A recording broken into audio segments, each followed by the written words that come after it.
Do you remember the war, Sergeant? It's worse than that, innit? Wastrels raiding into town. Plague running riot. Citizens going down on purpose. We're a thin blue line, we are. A thin goddamn blue line.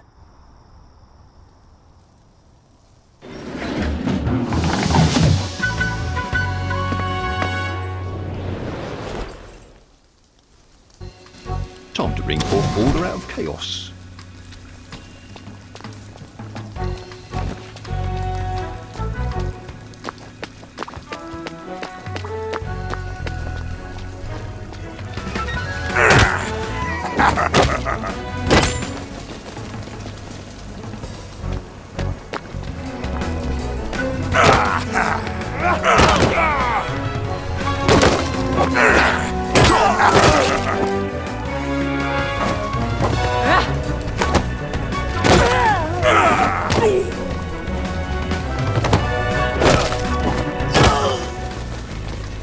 You've much to cogitate on, haven't you?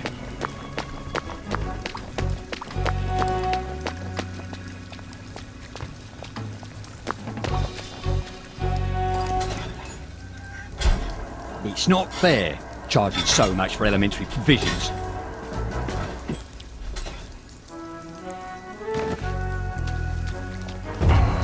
And I behold a pale horse!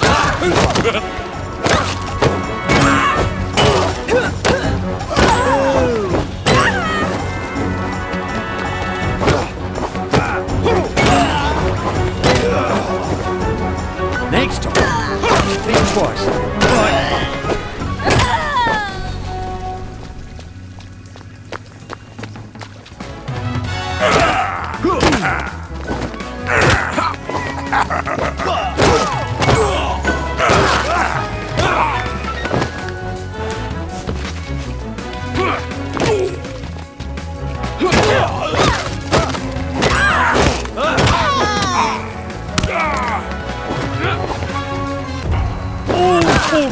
By the glory of the Lord!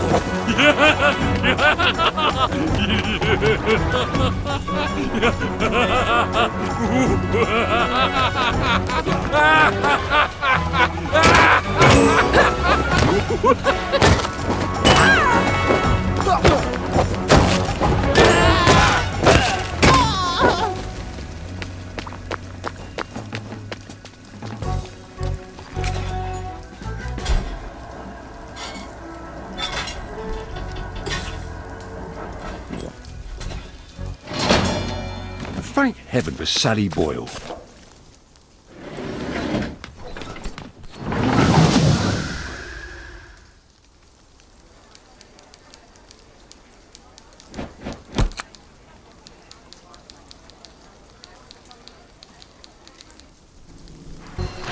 Well, practice makes perfect.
Where's my Blackberry? We better not run out of our pharmaceuticals, or I won't know what to think.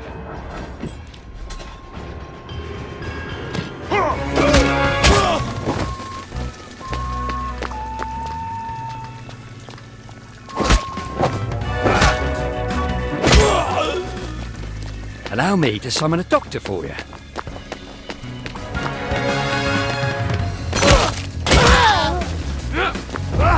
Disperse!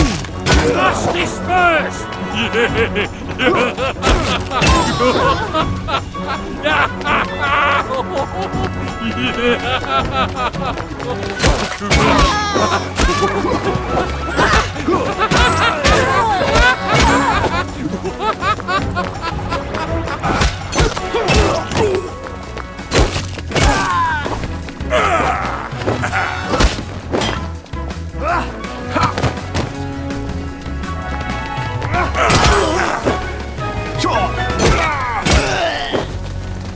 Let this be a lesson to you.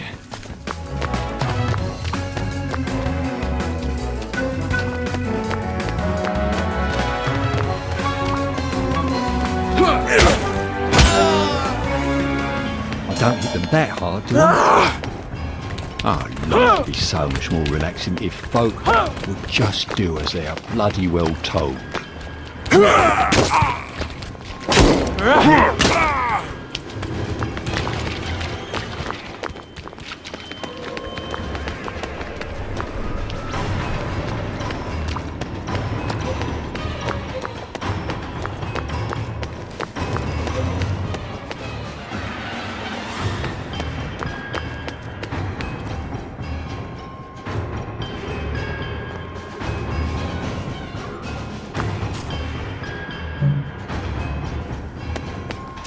I don't see why we can't just walk back to the station like normal people.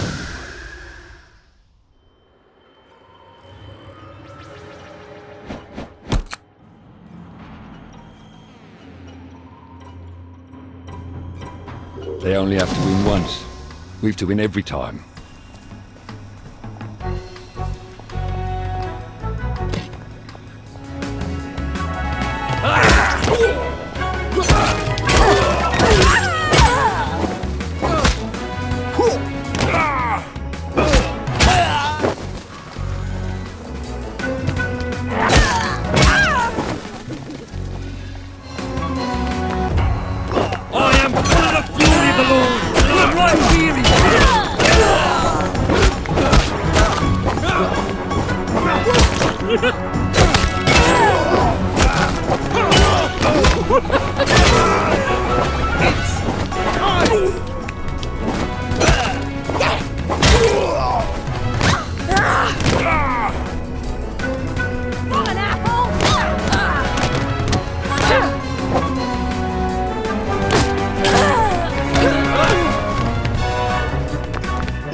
Why is everything so grey?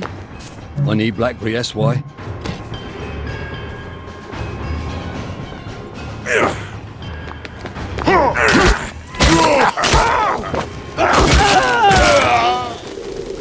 That's right. Sleep it off.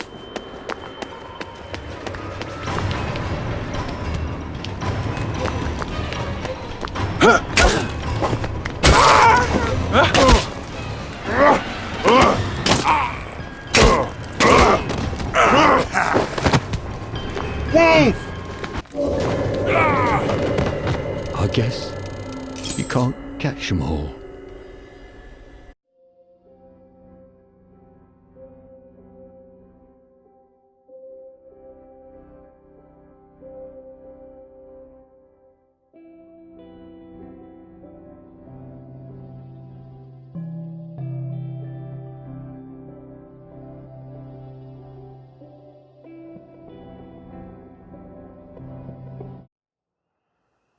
Once upon a time, it was a bobby named John Constable. He had a nice quiet job, setting the world to rights. And then complications ensued. And whose job is it to row back the tide? Constable, that's who. Yours truly.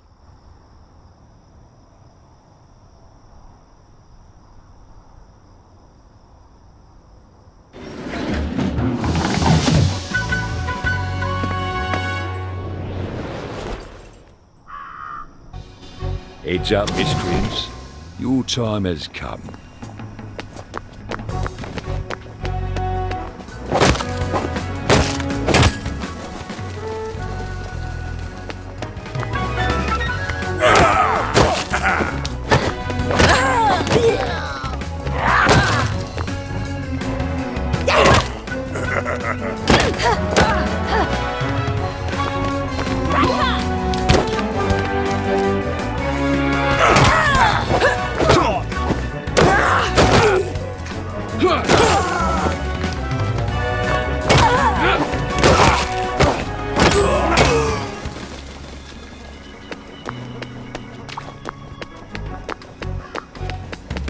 Right!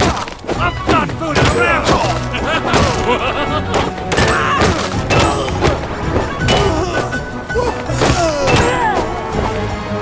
Some people just don't know what's good.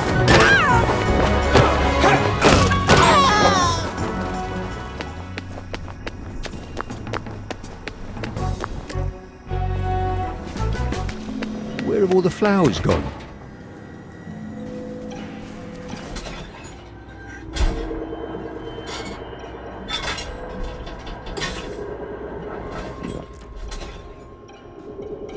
Makes you feel 10 foot tall, that does.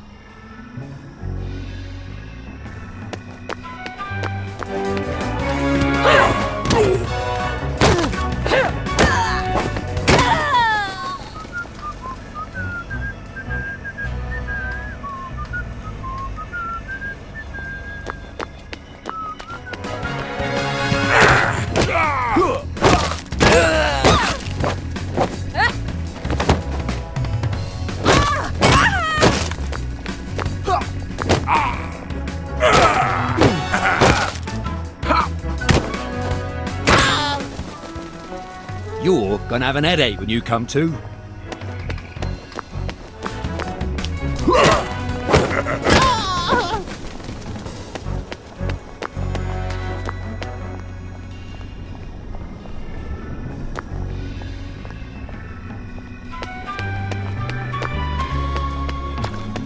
I need blackberry.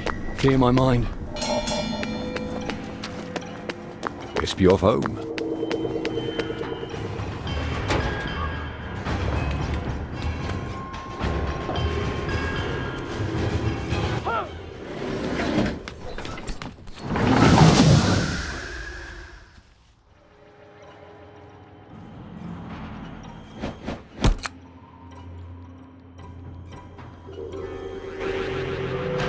And in this corner, Constable, Constable.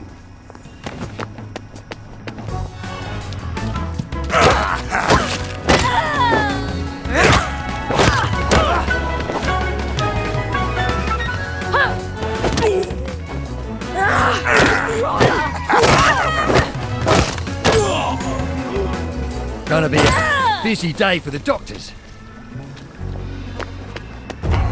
He that believe it not shall be damned!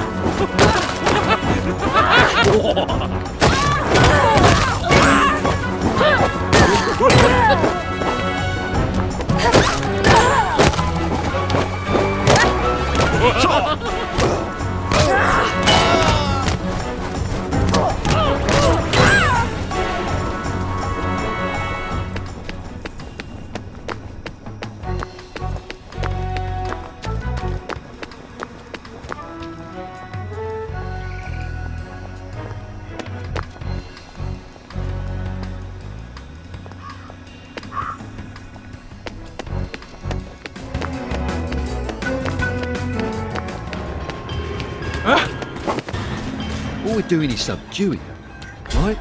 If Sally Boyle's getting rich off this, well, it ain't right, is it?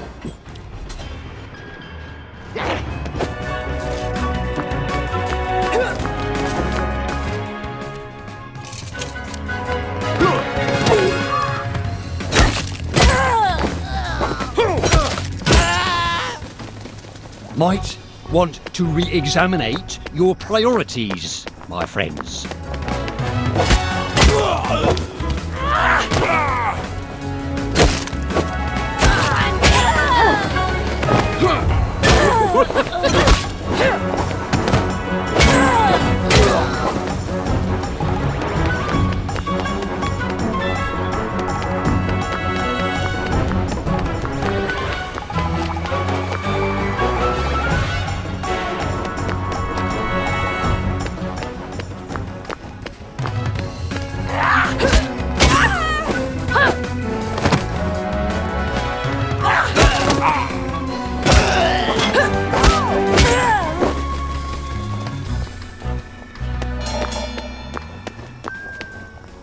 Knock 'em all down. Let the doctor sort 'em out.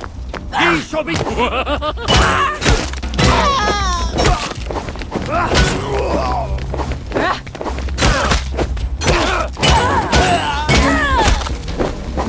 I hope I have illuminated...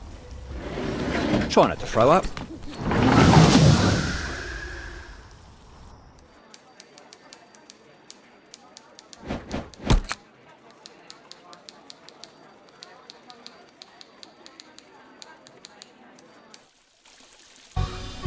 And now, the shift hits the fan.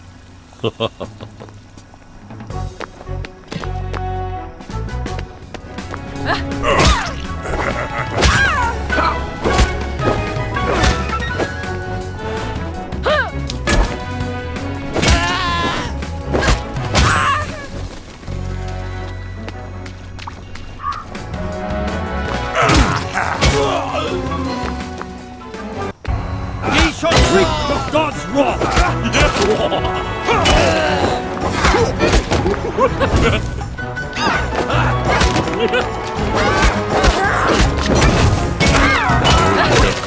Taxes.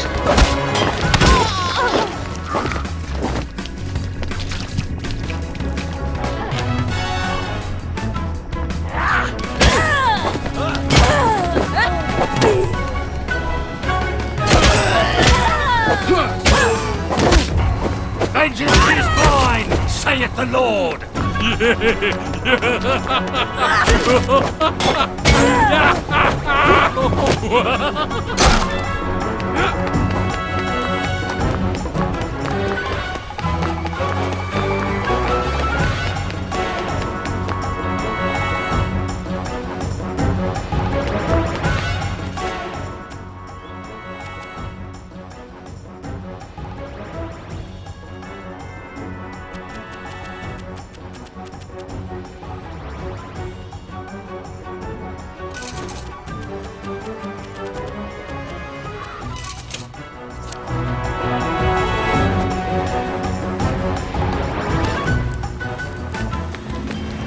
I don't like what I'm thinking. I need a blackberry, right quick.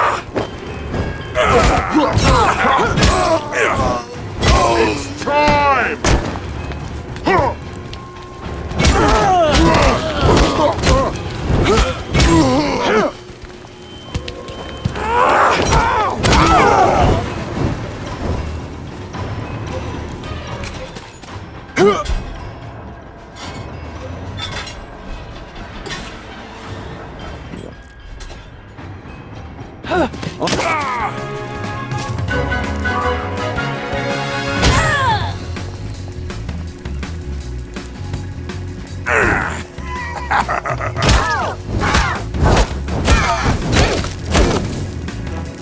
A key. Ooh, what does it open, do you suppose?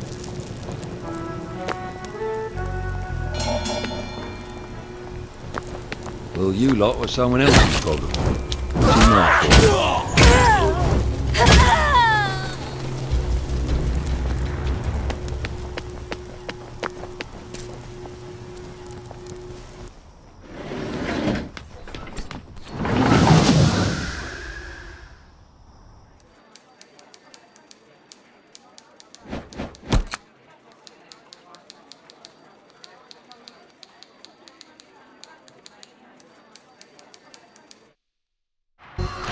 England expects every man to do his duty.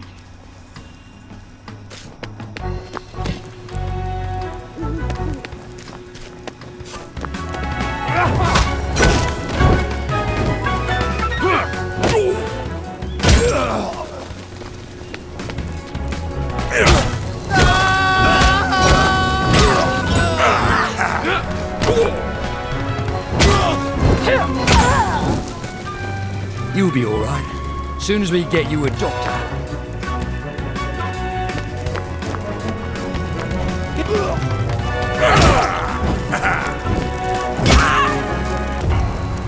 The wrath of God falls on the sons of disobedience.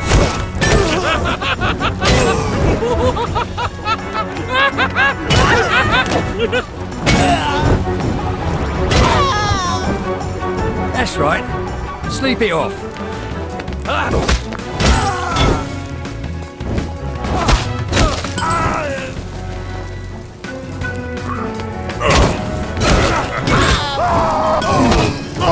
Blackberry.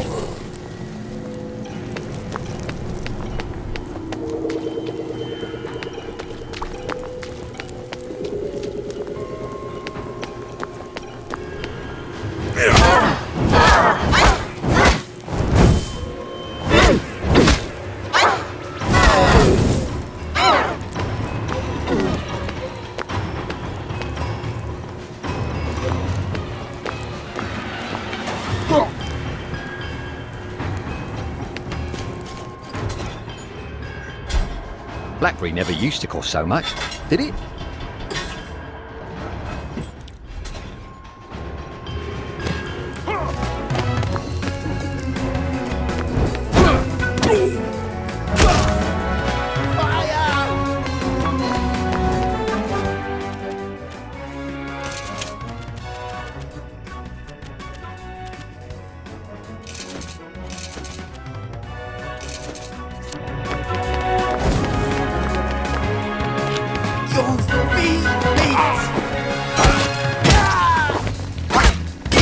Now what has it got in its treasure chest?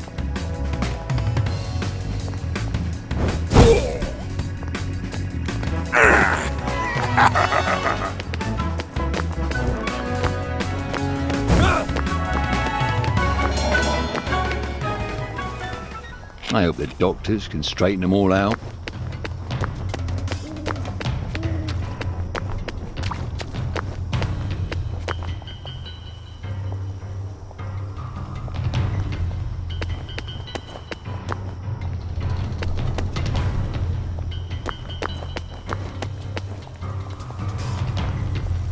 Exit.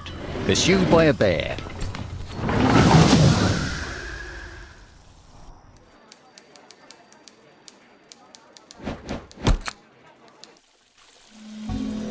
Roll up the magical mystery tour. Step right this way.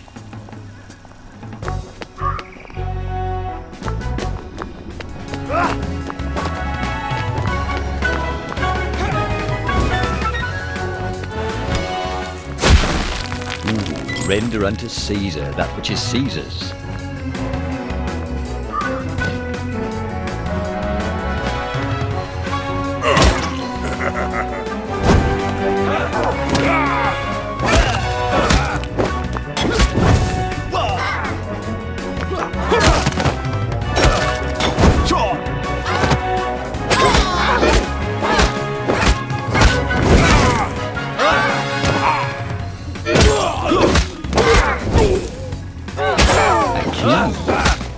Hope he's not cursed.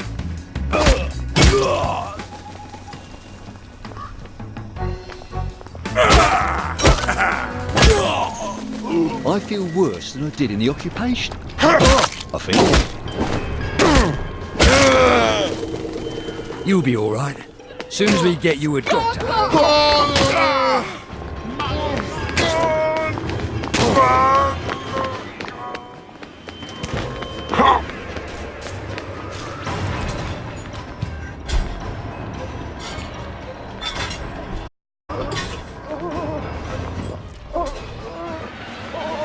Takes 10 years off your knees.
so great. I need black...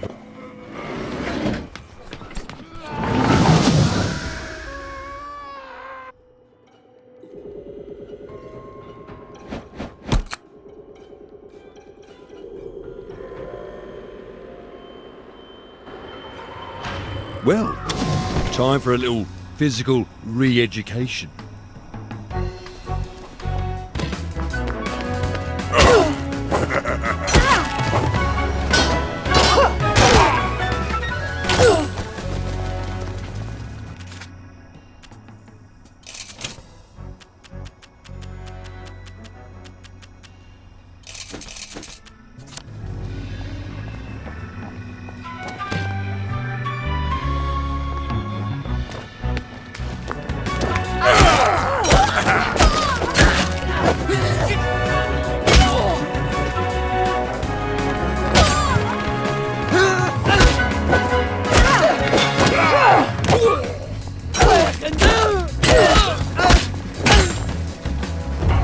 Disperse!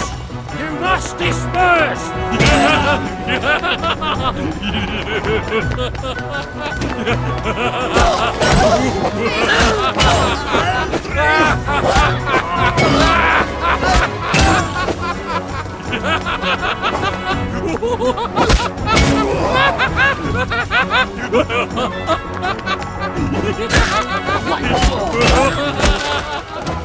You managed to cogitate, haven't you?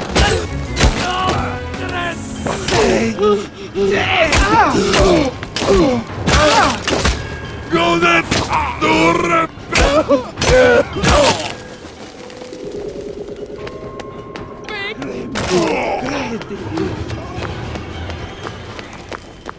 Grim and blood!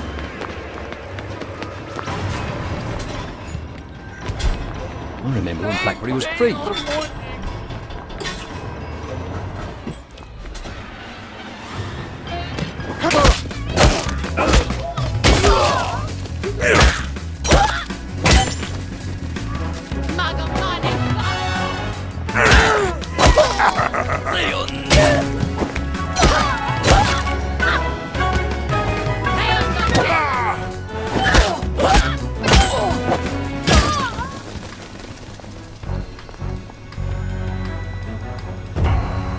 The wrath of God falls on the sons of disobedience!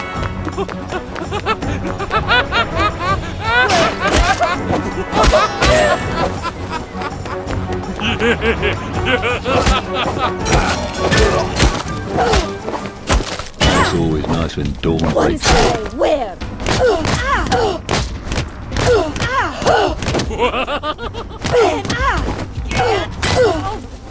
Forstone!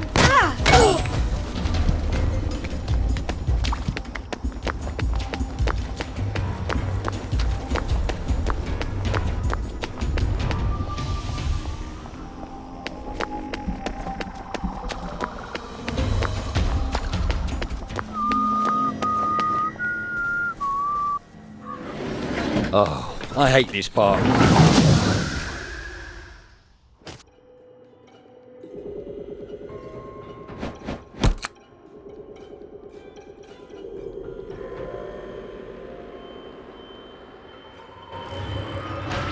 Well, well, well. Let's see who's playing silly buggers tonight, shall we?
Where?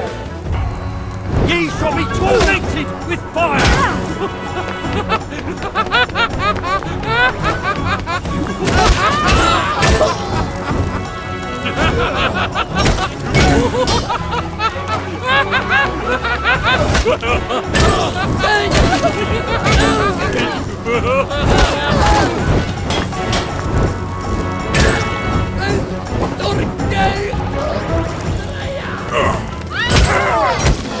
All the fun. Where's my blackberry? I hope I have illuminated your understanding.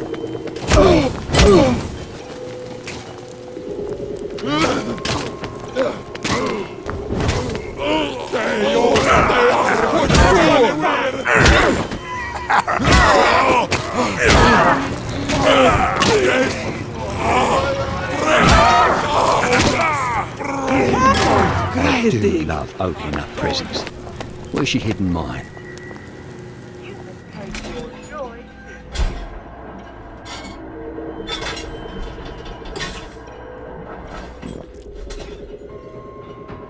Funny? I can really feel my teeth.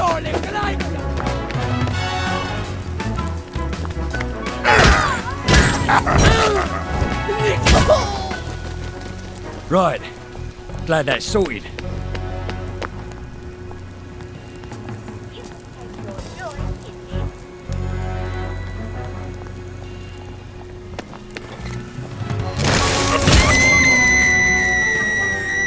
I hope we left enough of them sleeping to keep the doctors busy.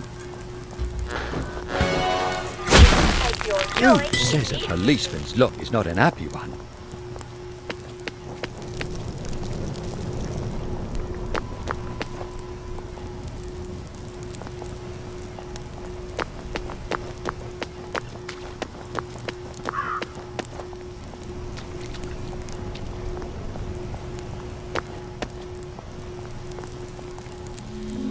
Oh, God. I need blackberry.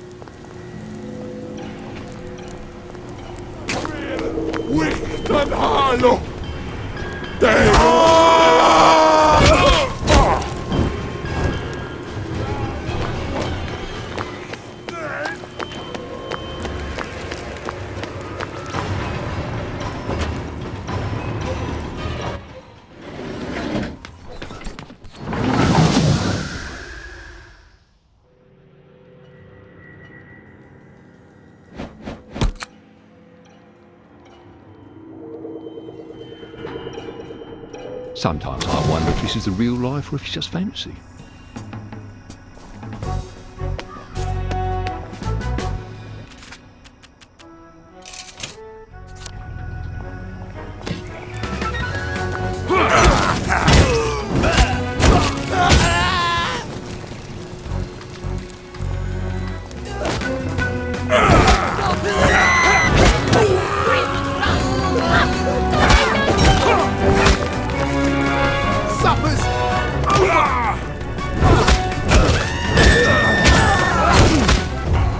And I'll be hung on the pale whose name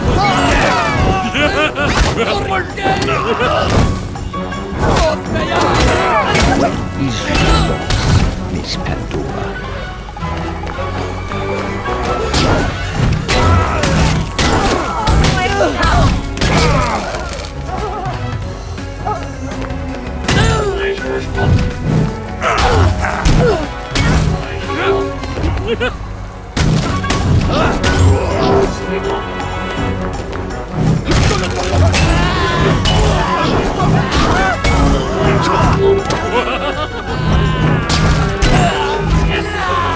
Some people just don't know what's going on.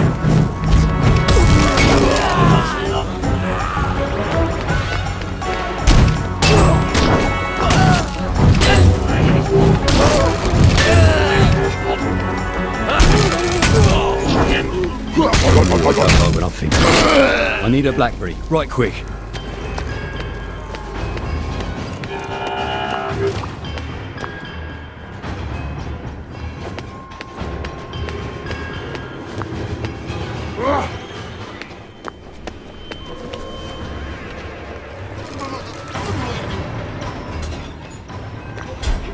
Be cheaper to chuck diamonds down my throat.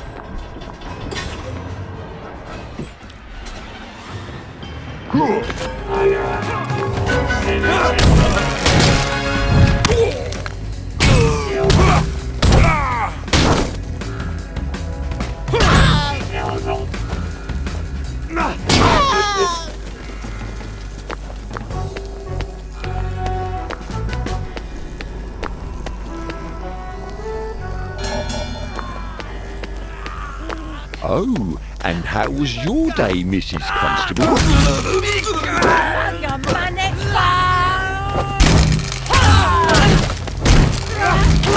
Eat or drink the blood's wrath!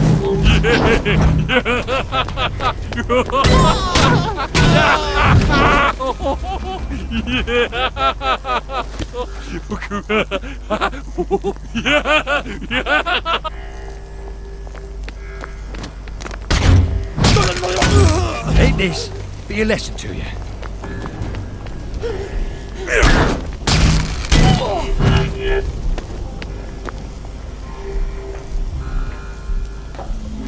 I need Blackberry.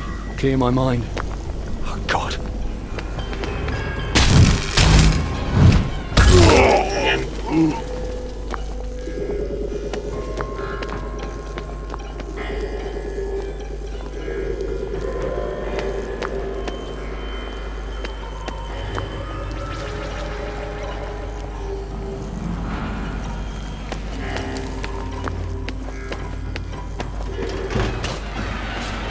Now that's a good day's work.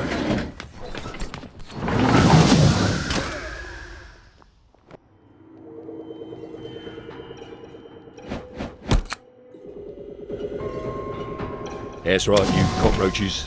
Scuttle back under your rocks.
Worse than I did in the occupation, I think.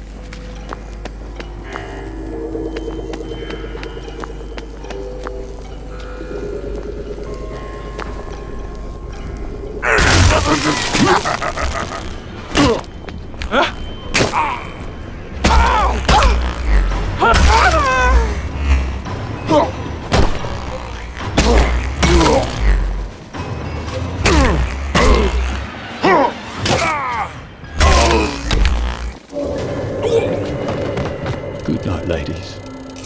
Good night, sweet ladies. Good night. Good night.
Maybe I should make some bandages, just in case.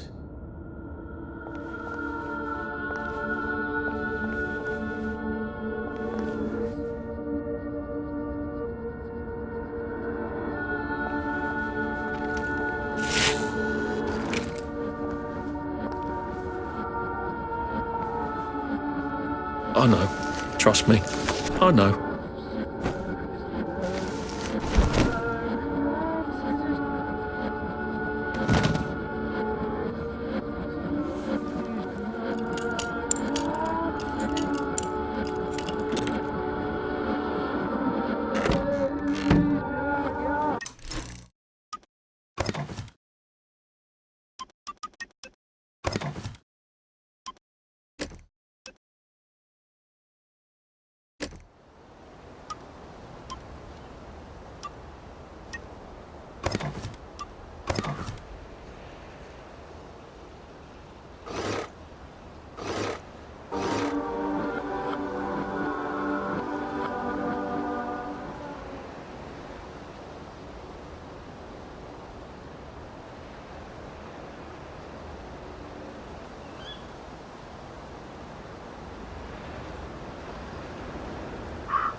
Snug as a bug on a drug.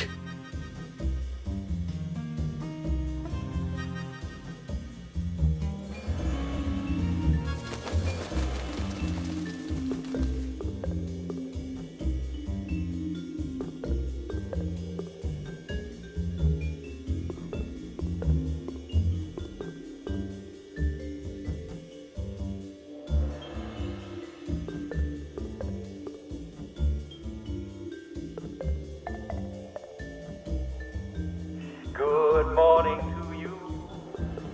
Good morning, dear friend.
Maybe I should just throw a rock or a bottle at it and blow it up safely.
Spoil the lot. Go on your way and have a lovely day.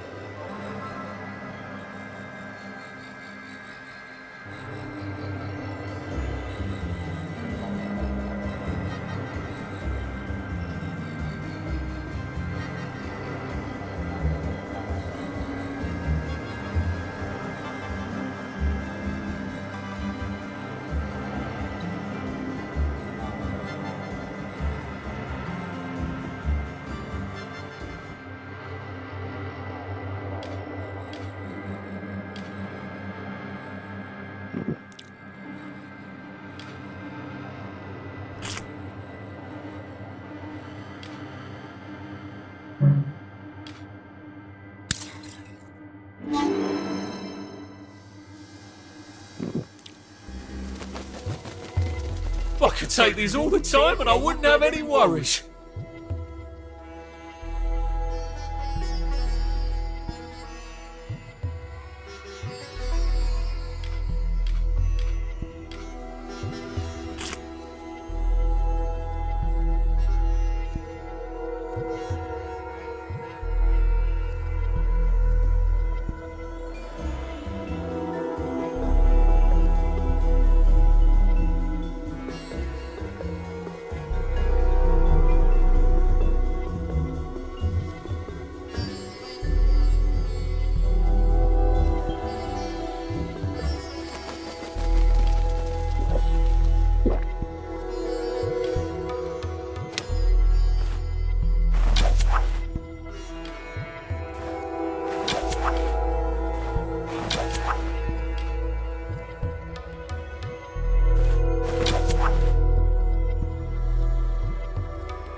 And now it's time for I Hear You, the part of our show where Jack Worthing, that's me, answers your letters and questions about our life in Wellington Wells. And my first letter is from Mrs. Emily Cluley of Falkland Road. Dear Uncle Jack, I adore your show and thank you for answering my question. I have a big Victorian bed that my husband inherited from his grandmum, but most nights he crawls off to sleep in the small bedroom in the small bed we have there. He promises that it's not because I snore, but he won't say why he does, and I'm not sure he even knows. He seems a little sad. What should I do? Dear Emily. May I call you Emily? Your letter is quite touching. You know the answer, don't you? Yes. You see, if he seems a little sad, there's only one possible answer. He's off his joy of it, isn't he? Yes. You must encourage him to take his pills, even if he seems a bit defiant. Take him to a doctor.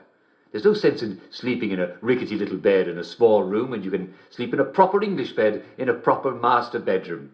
And quite frankly, even if you did snore, if he's taking his joy, then he should sleep soundly regardless.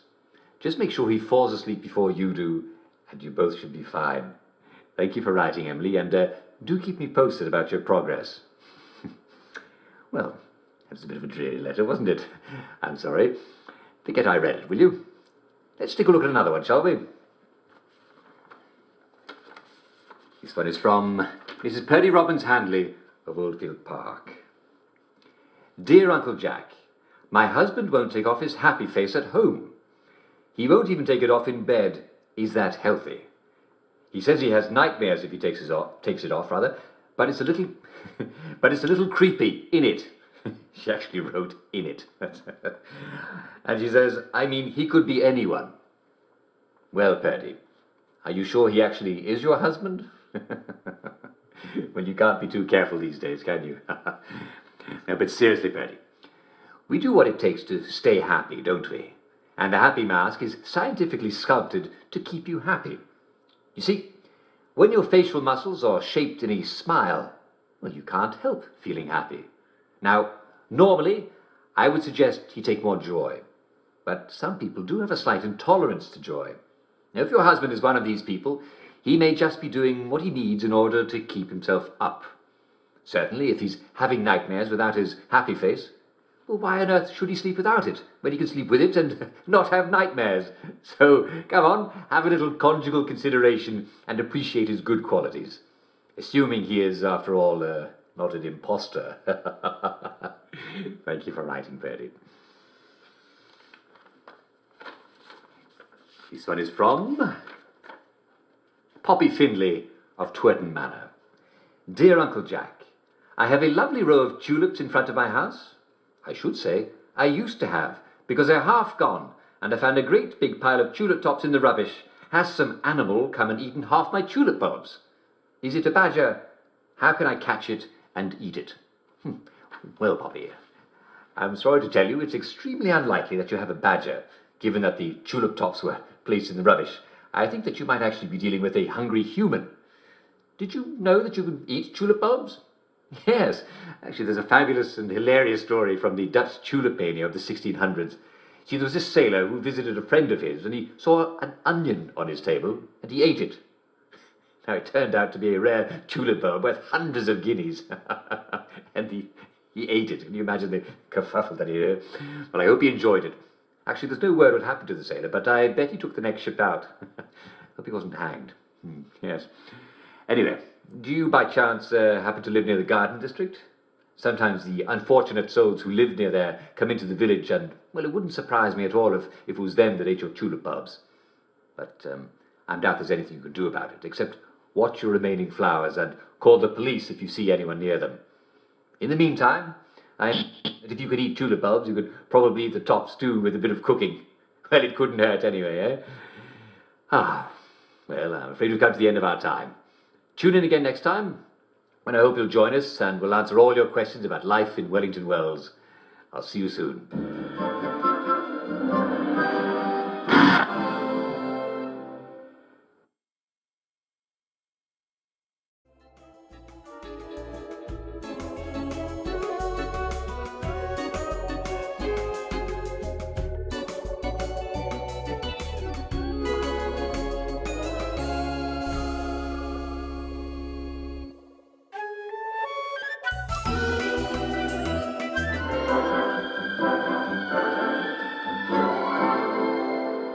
And now it's time for Funny English Customs, the show in which Jack Worthing, that's me, illuminates our jolly island's ancient customs.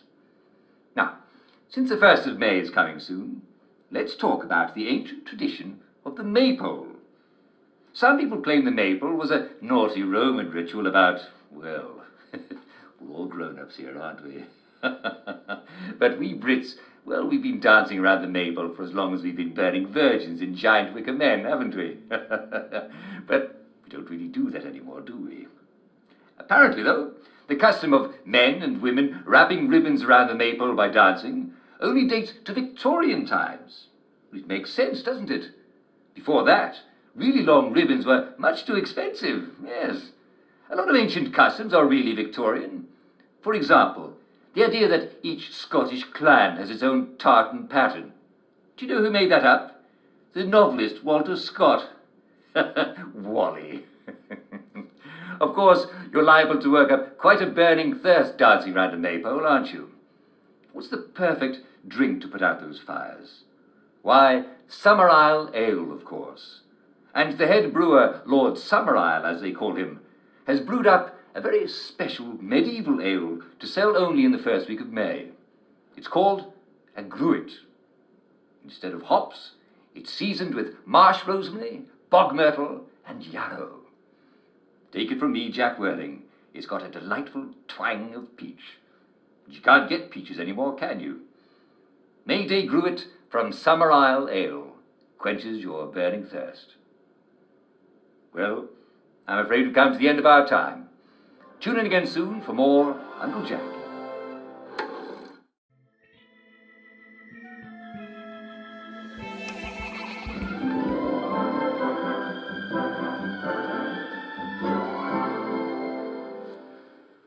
Every now and then, you hear someone talk about downers. What's a downer? Well, a downer is someone who simply isn't taking their joy. This person endangers the mental health of everyone around by bringing them down. He or she may try to draw you into a conversation about long-ago events, or he may try to convince you that his life is not happy, or even that your life is not happy. Don't be fooled. The moment you realize you're talking to a downer, you should stop listening to him right away. He needs help, and listening to him won't help anyone. Try this easy test. Are you having a conversation that's bringing you down? Then one of the people who's talking to you is a downer. Or if none of them is a downer, and they all seem as happy as could be, well, then you may be the downer. In that case, don't worry. Immediately excuse yourself and take your joy right away, and you'll be right as rain in no time. You can never be too careful.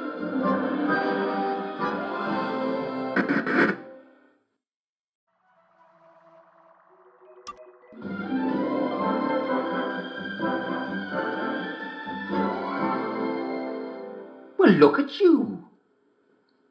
What are you doing? Yes, that's right. I'm talking to you. What on earth do you think you're doing? Are you where you should be? Are you doing what you should be doing? Of course you are. Let's face it, there's nowhere we'd rather be and nothing we'd rather be doing than living our lives here and now in Wellington Wells, eh? We're all so fortunate to be proud Englishmen and women, because no matter what we've been through, we're all alive and happy, and so many others are not. I just want you to meditate on that essential fact of our existence. This is Uncle Jack saying, it's easy to smile when you've so much to be thankful for, but just because it's easy doesn't mean that it's not true.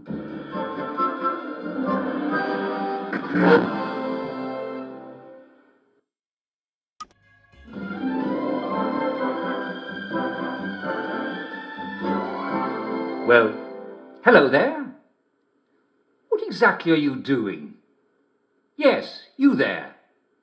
This is Uncle Jack talking directly to you. Are you where you belong right now? And are you supposed to be doing that? These are very important questions for all of us. As patriotic citizens of Wellington Wells, it's not enough to just look out for yourself. We all have to look out for each other.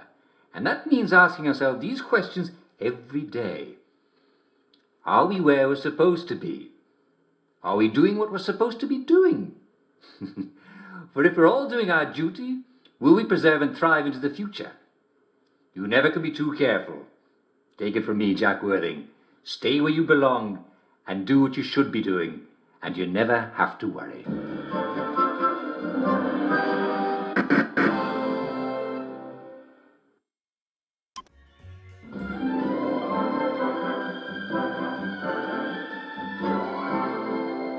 What do you do if you're with a downer?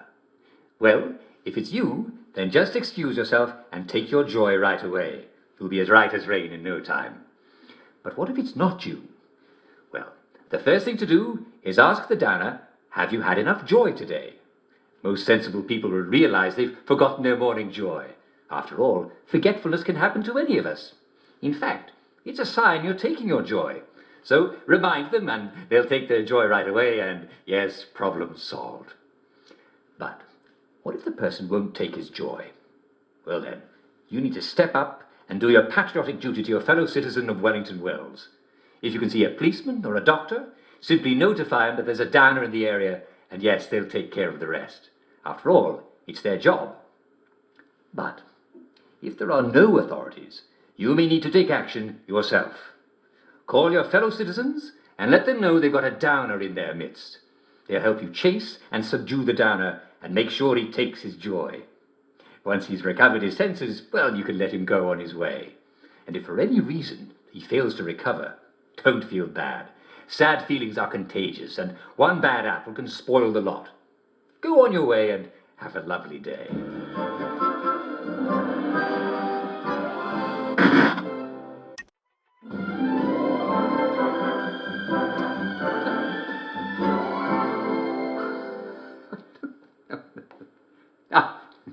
Hello.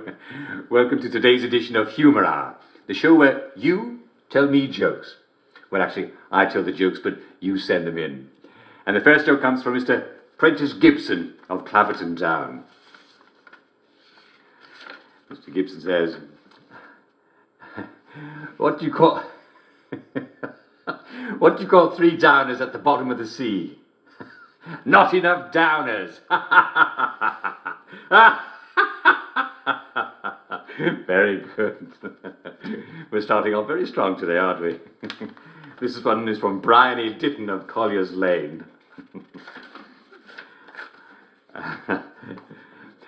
What's the difference between a downer and a trampoline? You take off your shoes before you jump on a trampoline. How true! How very true! I mean, you don't want to damage a perfectly good trampoline, do you? Very good indeed. This is from Mrs. Jemima Hughes of Coronation Avenue.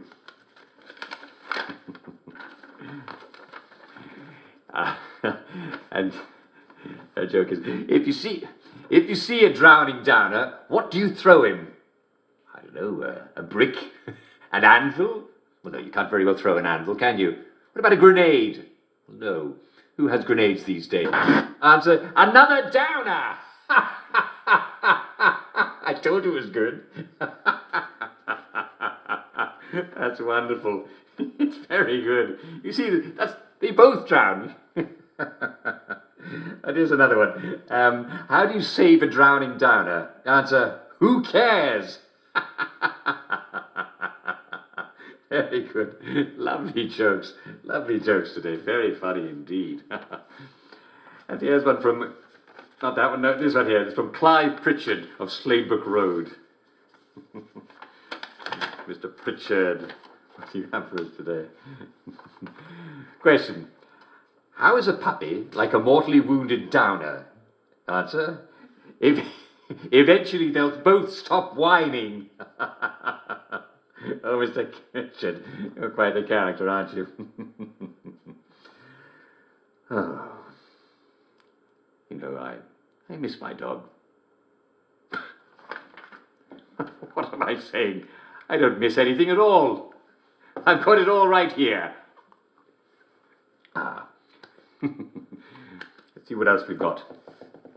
Yes, we have something from our dear friend and faithful contributor, Mr. Persky Blackyoung.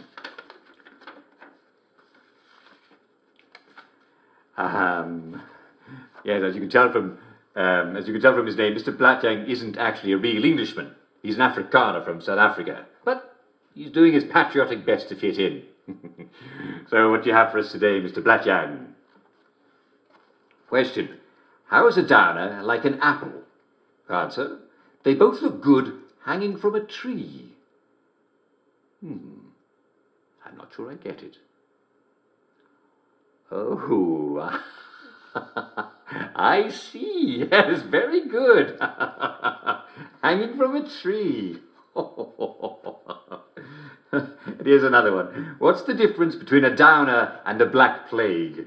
Well, one is a deadly organism that can destroy an entire city, and the other is a bacterium. Oh, very good. Well, I think it's going to be hard to top that one, but we must slog on, eh? It's one of our greatest English virtues. I have one here from Mr. Thomas Henchley of Longbottom Circle. What have you got for us, Mr. Henchley? Question. Why do we bury downers 20 feet underground? Answer. Because deep down, they're really nice people.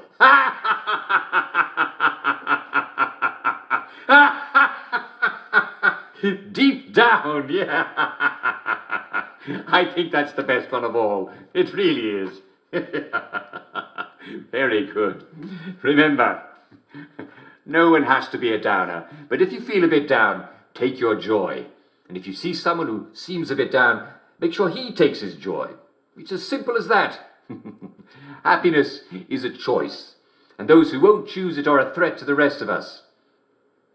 If you hear a good joke, please don't hesitate to drop a note marked Humour Hour at our studio, 2 Marlborough House in central Wellington Wells. Yes, I'm afraid we've come to the end of our time. Tune in again next time for the best in humour. See you soon.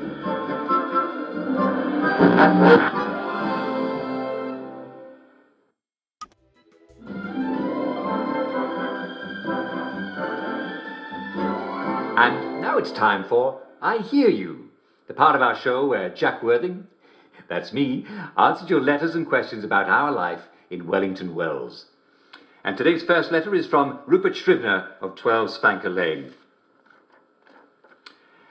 Mr. Scribner asks, Uncle Jack, yeah, that's me, is it possible to take too much joy? Well, Mr. Scribner, it is possible, but you really have to work at it. You have to take a great deal of joy before you experience any toxic effects. Joy is quite safe in the short term, and you can take up to 10 pills per day if you're a man of average weight. However, there are side effects, as we all know. Joy not only makes you happy, it suppresses bad old memories. If you take too much, it may temporarily suppress memories that you actually need to get around. Do you have trouble identifying the people in your house, and yet they seem quite friendly and affectionate? Do you find yourself wondering exactly what your house looks like and how to get to it from wherever you are? Does it seem as if the shops and the streets have all been moved around behind your back, and the map that you have in your head of your environment doesn't quite match the one in your memory? Well then, you may have taken rather too much joy.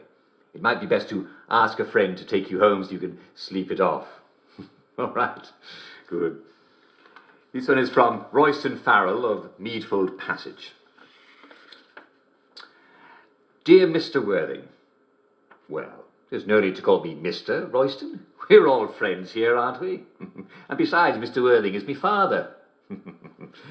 Anyway, my question is, writes Mr. Farrell, what's all this talk about a joy spiral? Dear Mr. Farrell, the so-called joy spiral is an imaginary syndrome in which you take too much joy, then you forget you've taken your joy, so you take more joy, and then you forget that you've taken that, and so on and so on and so on. But Mr. Farrell, I can assure you that no such thing exists as a joy spiral. I mean, you might as well believe in the Tooth Fairy or Santa Claus or those people who tell you that we lost the war. It's ridiculous. Long before any such joy spiral catches hold of you, you'll probably pass out, and when you wake up, your memory will be restored. Yes, it's true that you might be a bit confused about where things are, but any passerby will be happy to point you in the right direction. All right, Mr. Farrell? Good, thank you for writing. And, hang on a minute. A scented envelope. I like those. And this one here is from Mrs. Joan Tamlin Goggin of Shagbear Wood in central Wellington Wells. Mrs. Tamlin Goggin writes, I know we beat the Germans and made them abandon our sceptred isle, but how did we do it? Didn't they have tanks? Mrs. Tamlin Goggin, thank you very much for writing. Yes, it's easy to be confused of those long-gone days, and you're right, indeed they did have tanks, and quite a few of them. And if ever you're inside of the Victory Memorial Camp, you can see those German tanks lined up as if it were 1948. But I'll tell you how we beat them. With English cleverness, English patience, and English fortitude. That's how. If you want more details, and I don't know why you'd want more details, but if you did want more, you can get a wonderful book called Our Glorious Victory by Jack Worthing. Yes, that's me. And it's available in just about every bookstore in Wellington Wells, and it's full of questions from all your favourite wartime heroes, from the generals to the common Tommy trudging through the mud. But you already know the lesson, Mrs. Tamlin Goggin. Patience and fortitude. Now stop dwelling in the past and enjoy our shine, why don't you? Well, I'm afraid we've come to the end of our time. I hope this has been informative.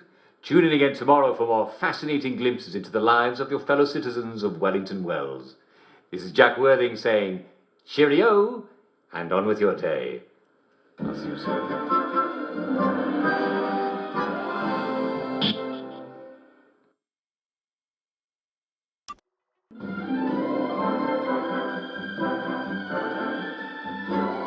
And now it's time for I Hear You.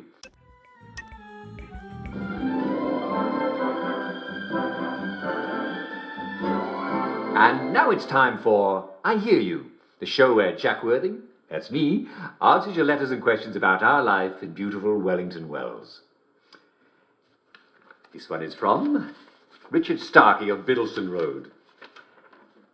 Dear Uncle Jack, is it true there are blind albino mole people living beneath our fair city? That's what my friends say. I thought I saw one too, but I wasn't sure, as we'd all had a bit too much to drink, and my memory, of course, is a bit fuzzy. Dear Richard, of course there aren't mole people. This isn't London. There are no ancient catacombs or old bomb shelters underneath our streets, and of course the Wellington Under is completely blocked up.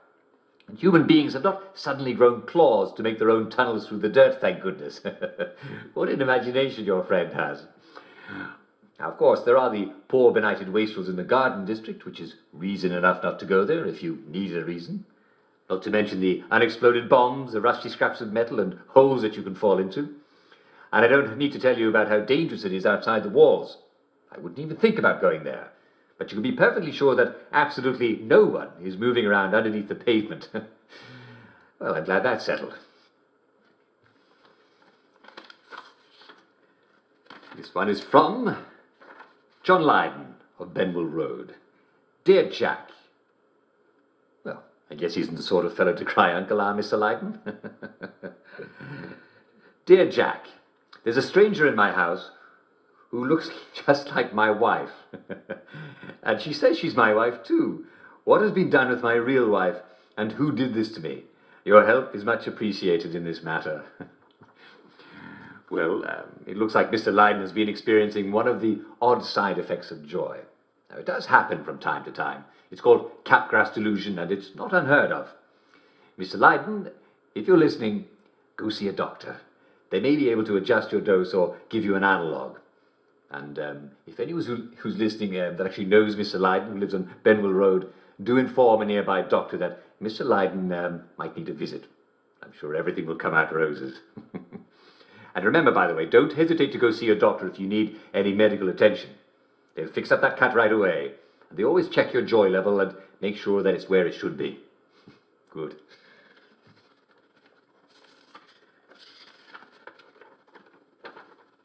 This one is from Edwin Powell of Hoylake. Dear Mr. Worthing. Oh, Edwin. Let's be friends, shall we? Actually, I'm just going to edit this one a bit.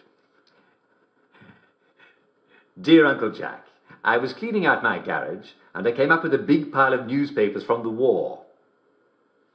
Yes, well, I'm not going to read the rest of this letter because I know exactly what you should do. What do you do with a bunch of old newspaper?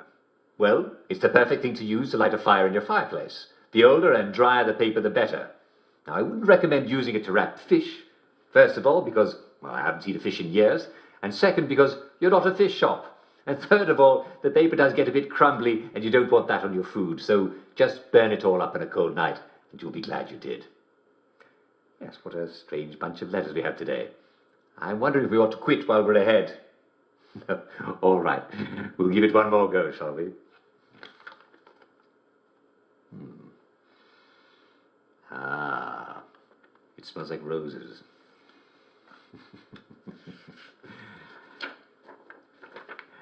Dear Uncle Jack. Yes, I forgot to mention who it's from. This is a... Take another whiff. Yes, definitely rose. I wasn't mistaken. It's from Susan Jane Ballion of Chislehurst Vicarage. And she writes, Dear Uncle Jack, I keep getting lost in my own neighbourhood. I've lived there all my life, but lately it seems like they're moving the buildings around on me. It's most disconcerting. I'm not old or anything, and I haven't been hit on the head, at least not that I remember.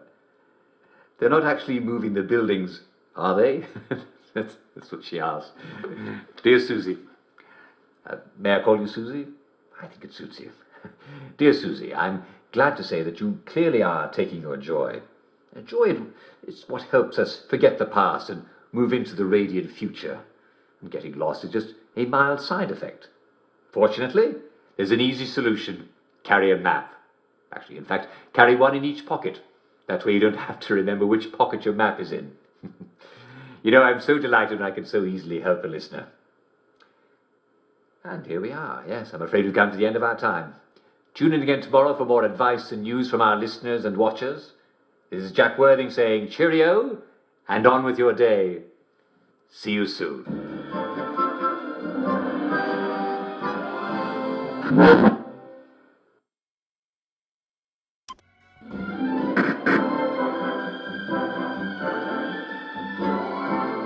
And now, it's once again time for I Hear You, the part of our show where Jack Worthing, that's me, answers your letters and questions about our life in Wellington Wells.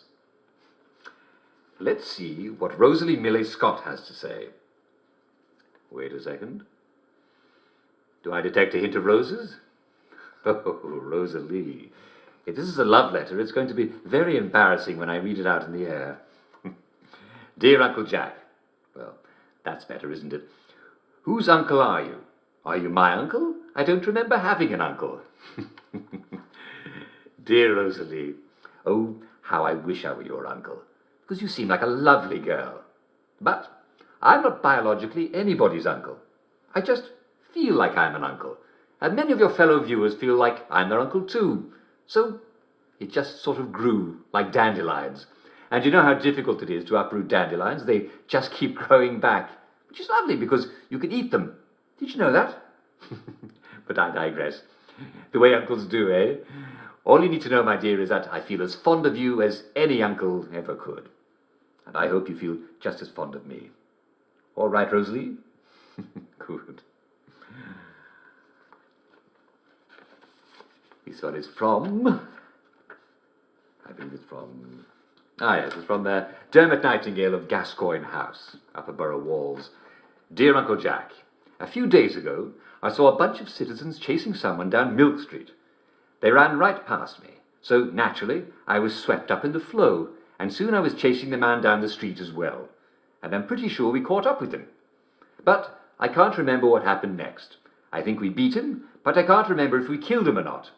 Do you know who he was, and did we kill him? Do you know why we were chasing him?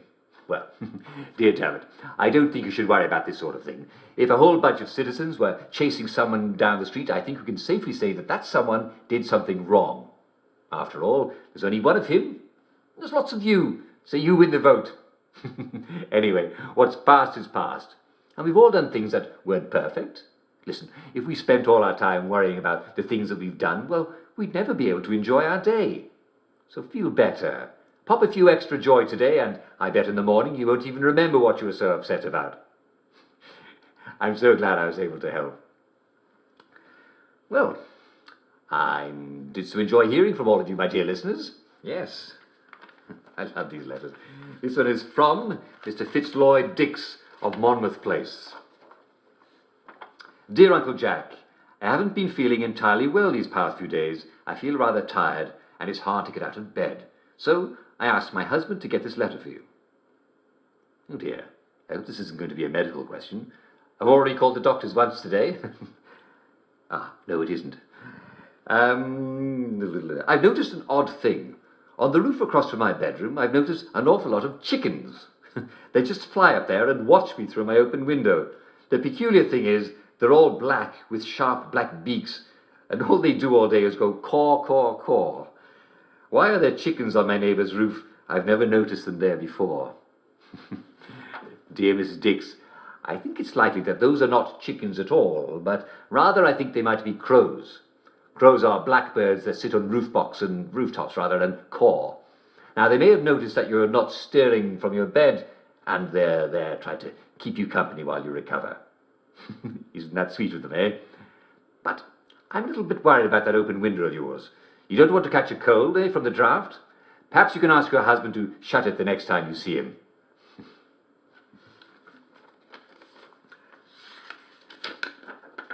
And this one is from Cedric Tullett of Oldfield Park. Dear Uncle Jack, this morning I was cleaning up my house, and I came across a box of military medals. I'm pretty sure they're my military medals because my father was never in the war because he had a bit of a limp. So they must be mine. I'd like to know what they're for. All I remember during the war was retreating and then the surrender. And then we all took off our uniforms, and that's all I can remember. So how could I have even won one medal? Thank you for the very poignant questions, Mr. Tullett. And I, for one, salute you during your service during the war, sir. And I think I can assure you that the next war will be a string of English victories like you've never even imagined. After all, as we all know, the English always win in the end. Good. And I'm afraid we've come to the end of our time. I do hope that you found these letters not only interesting, but useful to you in your own life. Do keep those letters coming. In fact, with Victory Day coming up, please let me know how you're planning to spend the holiday, and the reader with the most amazing plans shall win a prize. Tune in again tomorrow for more cheery answers to your questions about your life in Wellington Wells. This is Jack Worthing saying cheerio, and on with your day. I'll see you soon.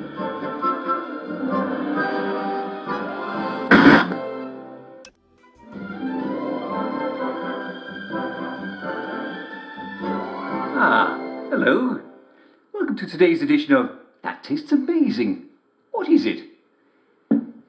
This is the show where we help you expand your nutritional horizons.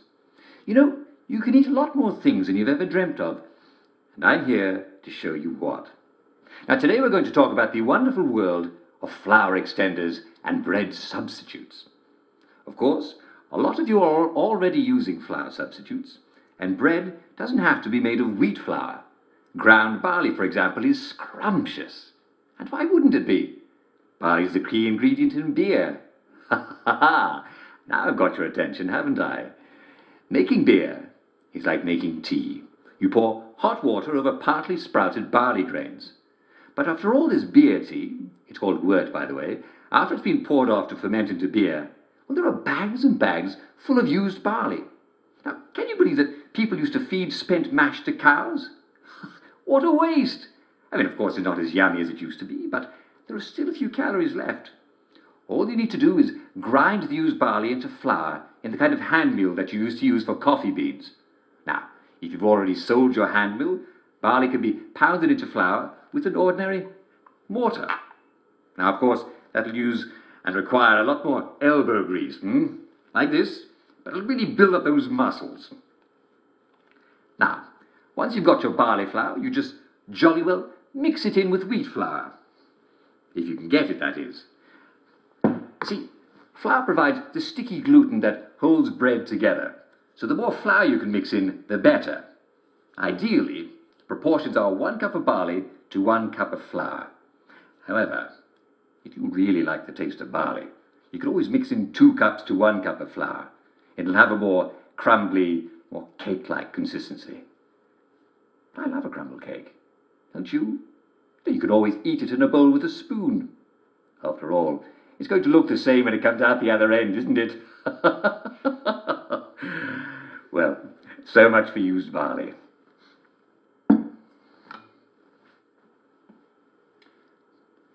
Now, if you can still get your hands on a potato flour is another excellent extender for your flour supplies. Very important. You must slice your potatoes as thin as possible, as if you're making crisps. In fact, if you've got oil to fry them in, you can just skip making flour and go right to making crisps. Machine oil will do just as well as fat or grease. But if bread is what you're about, then slice your potato slices until you can break them with your hand. If your oven works, you can dry them in the oven, but a fireplace is just as good. Just make sure you dry them and don't actually cook them. The key is that you don't want a lot of water in your potato flour. Just move them a little bit away from the fire. Now, I'm not actually going to slice this potato because the drying process takes several hours and, well, we haven't got all day, have we? Oh, yes. I've got plans to you later, Mr. Potato. You've got a date with a hot pot full of boiling oil. Some people seem to think that sawdust is a good flour extender. Well, they're certainly using their English imaginations, aren't they? We've always been good at coming up with clever solutions to just about any problem, eh? Certainly easy to get sawdust. You just saw some wood. And yes, sawdust will indeed fill you up. It's very slow to digest, which makes for a full tummy all day long. Just make sure it's powdery and not too rough, or it'll irritate your stomach. Do bear in mind that sawdust has surprisingly little nutritional value. Man cannot live on sawdust alone. If you're looking for a better use of sawdust, it's handy to use as a mulch in your garden. It really helps aerate your soil. And if you have a typical Hamlin clay under your house, a bit of sawdust is just the thing to mix in to lighten up that soil. And the same goes for wheat chaff.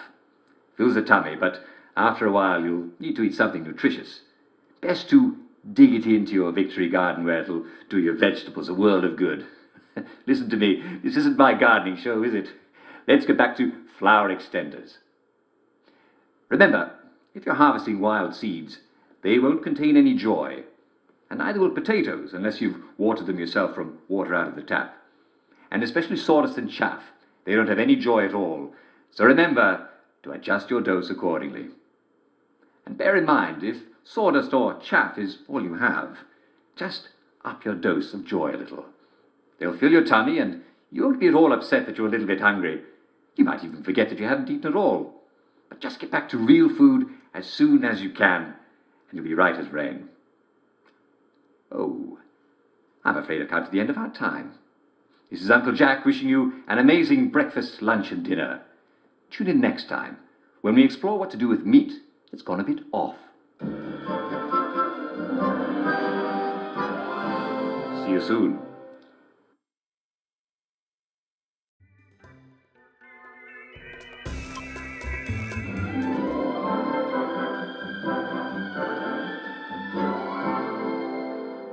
And welcome to today's edition of Well, Well, Well, the show where we talk about how to be your physical best.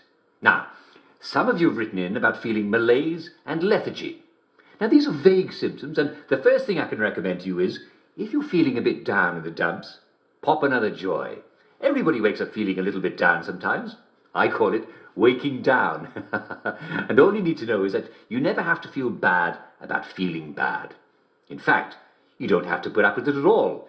Being in Wellington Wells means never having to say, I'm sorry. Now, thanks to modern English science, we have the perfect fix for the blahs. Never be afraid to up your joy. Only you know how much you need, or just ask a doctor and he'll fix you right up, even if you've got to ask him to. But look, there are some things that joy won't fix, though it'll certainly make you feel better about them.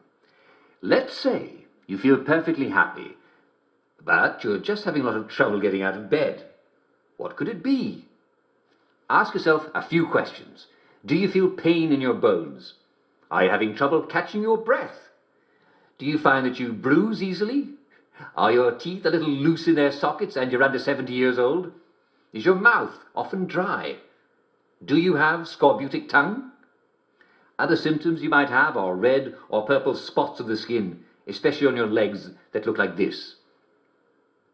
Do you find your muscles are sore even when you haven't been overusing them? Well, you may have scurvy. And congratulations, this is one of our traditional English enemies, and like all traditional English enemies, we've beaten it before, yes, and we'll beat it again. As you know, England has traditionally ruled the seas. Rule, Britannia, Britannia rules the waves. Britons never, never, never shall be slaves.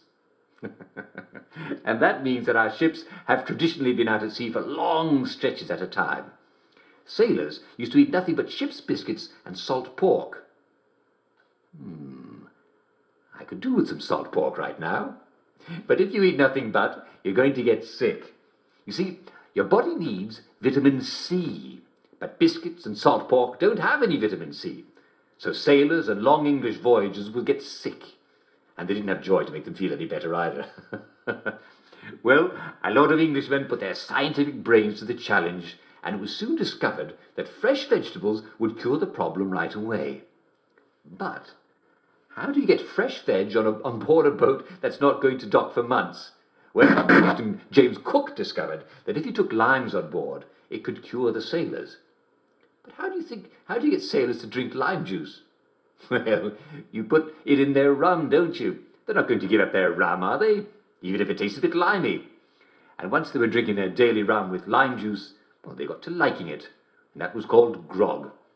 Yes, and that's why we Brits are called limeys, because we learned to put limes in our grog. Citrus fruits are just packed with vitamin C. So, why are you getting scurvy when you're not on a boat? Well, I'm afraid some of you have been a bit naughty. You're eating bread and meat, and you're not having your traditional English 2 veg. Some of you aren't even eating your potatoes. Imagine that. Well, bread does not contain vitamin C. And if you're eating millet bread or moss cakes, while they taste perfectly acceptable, they're not good sources of the C. And I'm sad to say, though I've developed quite a taste for it, Victory meat does not contain any vitamin C at all. Canned and preserved meats are generally very poor sources of vitamin C. Now, if you were on Captain Cook's ship discovering Australia, New Zealand and Hawaii, you'd just have a bit of grog and, well, it'd be right as English rain. But you probably haven't seen a lime or an orange or a lemon in a few years, and, well, neither have I. But not to worry, most fresh meat contains vitamin C too. Lucky rats, they make their own vitamin C. So, if you can get some fresh meat at the butcher, you're all set. And if you can't get fresh meat, then most fresh veg contains lots of vitamin C. Now, you're going to have to restrain your cooking instincts a bit, because if you boil veg until they're nice and gummy, you'll boil out all the sea, so make sure you eat some of your veg fresh. Can't get fresh veg? Remember, lots of weeds contain vitamin C. Scurvy grass is named for stopping scurvy in its tracks. Sorrel has 48 milligrams of vitamin C for every 100 grams you eat. Chicory has 24. Clover and dandelions are smashing sources of vitamin C, and they're all around us. In fact, I think it's safe to say that just about anything that's green and grows in the ground contains some vitamin C. So in a pinch, just go round to the neighbours and ask if they'd mind terribly if you ate their tulips. I'm sure they'll be reasonable. And remember, no matter what, make sure you're taking enough joy. There's no excuse anymore for feeling bad. You don't have to. Well, I'm afraid we've come to the end of our time. Tune in again next time when we'll talk about malaria. It's not nearly as bad as it sounds. Most people survive it. This is Dr. Jack Worthing saying my prescription for you is stay well, well, well.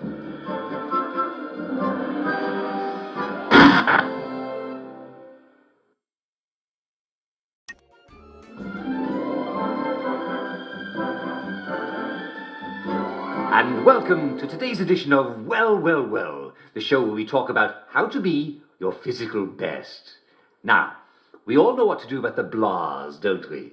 If you're feeling a little bit blue, here's an easy fix. Pop another joy. You can't overdose on happiness. Being in Wellington Wells means never having to feel sorry for yourself. But there are some ailments of the body, and though you might feel perfectly happy, you might be having trouble keeping your food down. And you might be having trouble keeping your food in. There's a surprisingly nasty little disease called cholera. Yes, its main symptoms are vomiting and diarrhea. You wind up doing so much of both that, in the end, you've nothing to throw up except clear liquid and nothing to come out the other end except a sort of rice water. Now, I'm afraid I'm going to show you a rather ghastly photograph, but it's all in a good cause. I hope that's not what you're seeing in the pot. But if you are, then someone in your house may have cholera. Now, cholera is a bit dangerous, but it has a very simple treatment. In the past, you see, we all used to take all sorts of pills for it. But it turns out that the most important thing is to drink lots and lots of water. Yes, you can lose 10 to 20 quarts of fluid a day from cholera. In fact, people with cholera can wind up with wrinkled hands like they spent too long in the tub. The cure for that is easy. Drink like a fish. Don't be afraid to drink 10 to 20 quarts of water per day. Ideally, of course, you'll mix half a teaspoon of salt, 6 teaspoons of sugar, and a little bit of mashed banana in each quart of water. But if you don't have sugar or banana, and who does, the salt's important too. And here's where you may need a bit of help. If you're drinking that much water, you don't need to take any additional joy pills, and you may find yourself forgetting a thing or two. Now, if there are other people in your household, please make sure that they know not to let you take any more joy pills for a while and to make sure you keep drinking lots and lots of water. Now, how do you ensure that you don't get cholera? Well, be sure to only drink pure water. Now, there's absolutely no truth to any rumour that the water in Wellington Wells is contaminated by bacteria.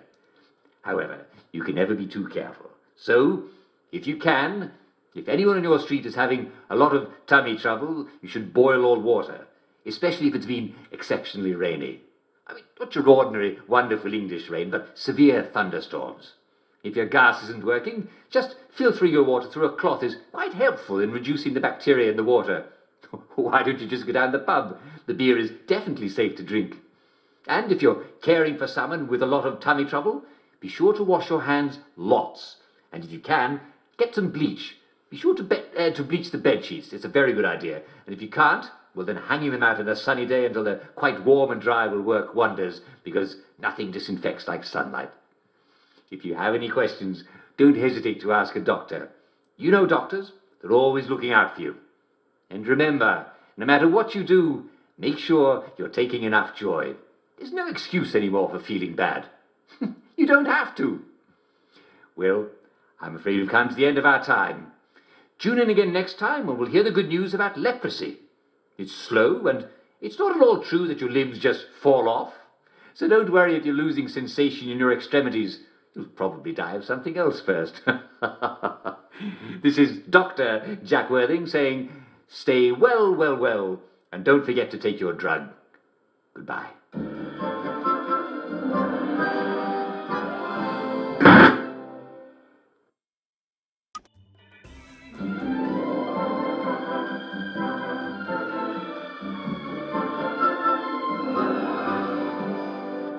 Well, it's getting late, isn't it? And it's time for all good citizens to be getting ready to go to bed.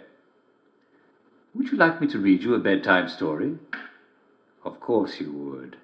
Well, gather round, citizens, gather round, and I'll tell you a bedtime story.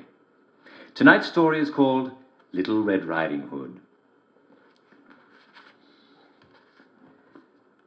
Once, a young woman was told by her older sister to bring a pie and some milk to their mother, who lived in the forest.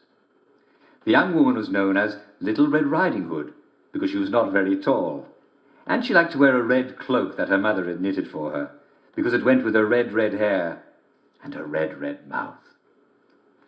As she was walking through the forest, a wolf came up to her, for in those days wolves roamed free in the woods. The wolf asked her, "Hello, little English girl, where are you going?" Little Red Riding Hood was not afraid of wolves, and she had a very good knife in her basket. "I'm going to my mother's house in the woods," said Little Red Riding Hood. "Ah, which path are you taking?" asked the wolf. "The low road or the high road?" "The low road," said Little Red Riding Hood, for it was the shortest. "Ah, then we must part ways," said the wolf, "for I'm taking the high road." And Little Red Riding Hood took the low road, and the wolf took the high road. But the wolf could travel very fast when he wanted to. And though he was travelling on the high road, running up and down the ridges overlooking the forest, he reaches Little Red Riding Hood's mother's house long before Little Red Riding Hood was even in shouting distance, and while the sun was still high in the sky. "Knock, knock," said the wolf in a not very good imitation of Little Red Riding Hood's voice. "Who's there?" asked Little Red Riding Hood's mother. "It's the Little Red Riding Hood," said the wolf. "You don't sound a little bit like my daughter," said Little Red Riding Hood's mother. I'm hoarse and out of breath, for I've been running away from the wolf who lives in the forest. Please, let me in, because I can see him coming for me." "Oh, no," said the wolf. "Well, you'd better come inside," said Little Red Riding Hood's mother, and she opened the door. And the wolf quickly cut her throat and poured her blood into a bottle. He ate most of her, but saved some of the juiciest cuts. These he sliced onto a platter, for he was very good with a knife, even for a wolf. Then the wolf put on the mother's pyjamas and got into bed. I'm afraid we've come to the end of our time. Tune in tomorrow evening, and I'll tell you the rest of the story of Little Red Riding Hood. It's a lovely story, and I'm sure you'll enjoy the rest of it. For now, this is Jack Worthing saying good night all, and I'll see you tomorrow.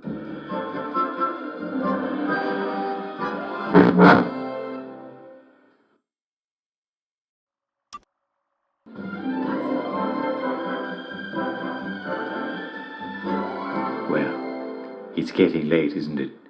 And it's time for all good citizens to be getting ready to go to bed. Would you like me to read you a bedtime story? Of course you would. Well, gather round, citizens, gather round, and I'll tell you a bedtime story. After a while, the wolf heard Little Red Riding Hood knocking on the door. "Who is it?" sang out the wolf. "It's Little Red Riding Hood," said Little Red Riding Hood. "Come and see in here," sang out the wolf. Come in." "Mother, I've come to bring you a pie and some milk," said Little Red Riding Hood. Yeah, good. Put them on the cupboard. I will eat and drink some later," said the wolf. And Little Red Riding Hood did as she was told. "You sound different," said Little Red Riding Hood. "I'm not myself today," said the wolf. "You know how it is." "Why don't you have some wine?" said the wolf. "There's a bottle on the table." So Little Red Riding Hood drank her mother's blood. And the cat said, "Meow, you You're drinking your mother's blood. But the wolf said, "Oh, do cats ever tell the truth? Throw a shoe at the cat, and he won't bother you any more." So Little Red Riding Hood threw her left shoe at the cat, and he never bothered her again. "That makes me hungry," said Little Red Riding Hood. "I got you some ham," said the wolf. "Why don't you make yourself a ham sandwich?" So Little Red Riding Hood made a ham sandwich out of her mother's ham, and she ate it right up. "This is delicious," she said. "Squeak," said a mouse. "You're eating your mother's flesh." "Oh, the mice, they're always lying," said the wolf. "Anyway, you can't be picky about your foods these days. Throw your other shoe at the mouse, and he'll never bother you again." So Little Red Riding Hood threw her right shoe at the mouse and killed it. It never bothered her again. "What should I do now, Mother?" asked Little Red Riding Hood. "Take off your clothes and get in the bed with me," said the wolf. "Well, what should I do with my apron?" asked Little Red Riding Hood. "Throw it in the fire. You won't need it any more." So Little Red Riding Hood threw her apron in the fire. "What shall I do with my dress?" she asked the wolf. "Throw it in the fire. You won't need it any more," said the wolf. So Little Red Riding Hood threw her dress in the fire. "What shall I do with my petticoat?" asked Little Red Riding Hood. "Throw it in the fire. You won't need it any more." So Little Red Riding Hood threw her petticoat in the fire. "That is good enough," said the wolf. "Cut it here, next to me." So Little Red Riding Hood got under the blankets with the wolf. "Oh, Mother," said Little Red Riding Hood, "what big eyes you have!" "All the better for seeing you in the dark," said the wolf. "Oh, Mother," said Little Red Riding Hood, "what a long nose you have!" "All the better for smelling you," said the wolf. "And don't you smell delicious, my sweet?" "Oh, Mother," said Little Red Riding Hood, "what long teeth you have!" "All the better for eating you, my dear," said the wolf, and he ate her right up. And then he ran off into the forest and was never seen again. Little girl, this seems to say, never stop upon your way. Never trust a stranger friend. No one knows how it will end. As you're pretty, so be wise. Wolves may lurk in every guise.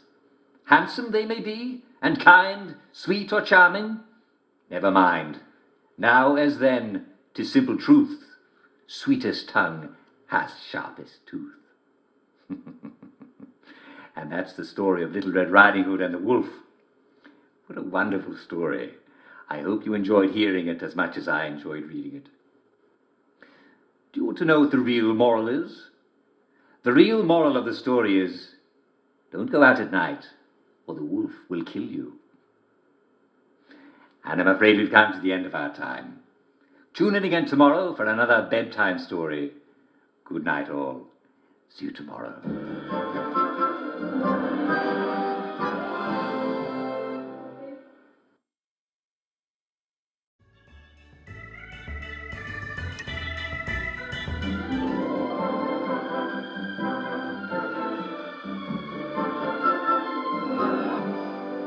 Well, it's getting late, isn't it? And it's time for all good citizens to be getting ready to go to bed. Would you like me to read you a bedtime story? Of course you would. Well, sit down next to the fire, if you've got one, and wrap a blanket around.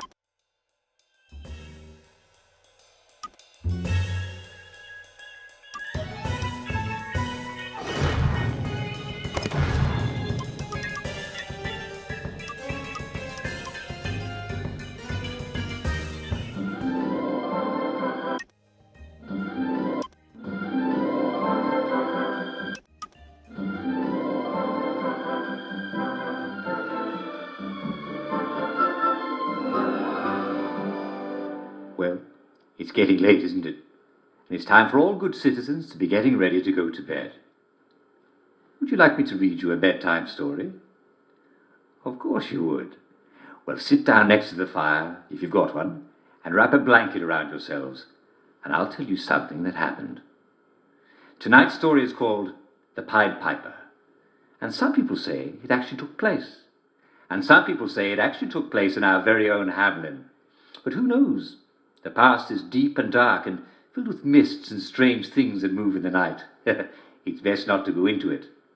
Strange things happen in fairy tales, but even stranger and nastier things happen in the past. Thank goodness we're not living then, and our days are bright and filled with joy.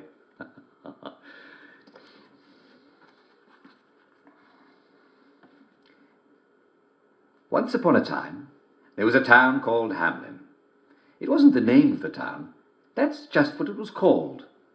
It was a happy town, full of rich merchants and hard-working smiths and beautiful girls and jovial lads. But awful things can happen to good people. And little did the people of Hamelin know, but dark times were coming. There was a hard winter when wolves came down from the hills and attacked the sheep.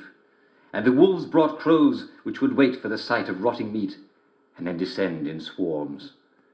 And some said, though no one ever saw it, that the crows did not always wait for death. And some said it was not only wolves who were murdering animals out in the fields. The crows knew, but they only said caw. But if the winter was hard, the summer was harder still. For the summer brought rats. They came onto the beaches from a ship that had sailed from France. At first there were just a few, but soon there were hundreds of rats, then thousands of them. They swarmed into the town, and they said to themselves in their rat speech, "Here is a rich town. Let us eat everything we can." So they ate the grain, they chewed their way into cupboards to eat the cheese, they even ate chickens when they could quarter them. Nothing was safe. The villagers, well, they were at their wits' end.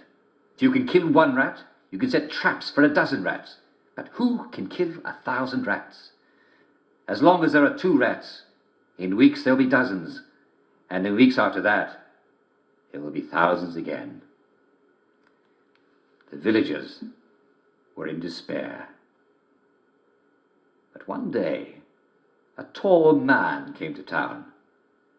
He was a piper. He played a pipe. So they called him the Pied Piper, for he wore a coat of many colours.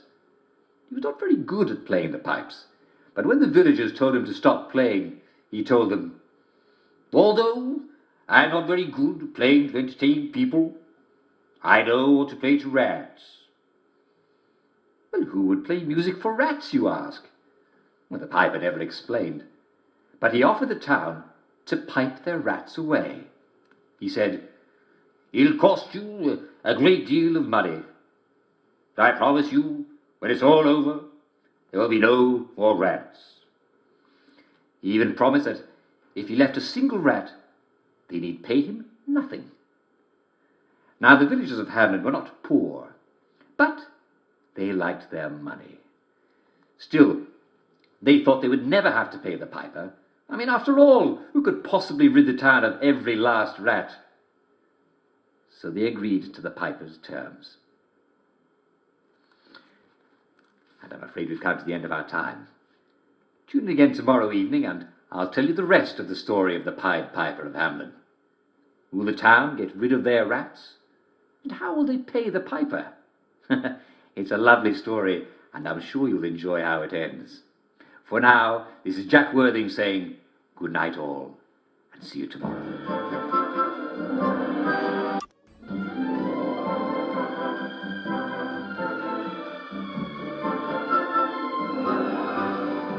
Well, it's getting late, isn't it? And it's time for all good citizens to be getting ready to go to bed. Would you like me to read you a bedtime story? Of course you would. I haven't finished the story of the Pied Piper of Hamelin, have I? Well, gather round the telly, citizens, gather round, and I'll tell you how it ends. We last left the town of Hamelin filled with rats, horrible rats, eating them out of house and home. But a piper in a motley coat has promised to get rid of every last rat by playing music to them. But he expects a lot of money, and they've agreed to pay for it. What will happen? The next day, the piper came into town, and this time he had a different pipe with him. It was a tiny pipe made of horn, and no one could even hear the music that it played. But soon, out of every barn and every field, out of every kitchen and every storehouse, all of the rats of the town swarmed towards the Pied Piper. They came out of the church, they came out of the town hall, they came up out of the well, they came out of the cupboards, they came out of the haystacks. Soon, the entire village square was covered in rats, until you could not see a bare patch of dirt. And then the piper began to walk. He walked away from the village. He walked into the dark forest in a direction that no one thought had a path. No one knew exactly where he went, for no one wanted to go anywhere near the enormous swarm of rats. Well, the villagers celebrated. They took their cheese out of their strong boxes, and they took their bread out of their stone ovens. Everything they'd been afraid of the rats eating, they took out. But as the villagers were settling down to drinking, the Pied Piper returned, and he told the people, "And now it is time to pay the piper." Well, the villagers, they were wicked people.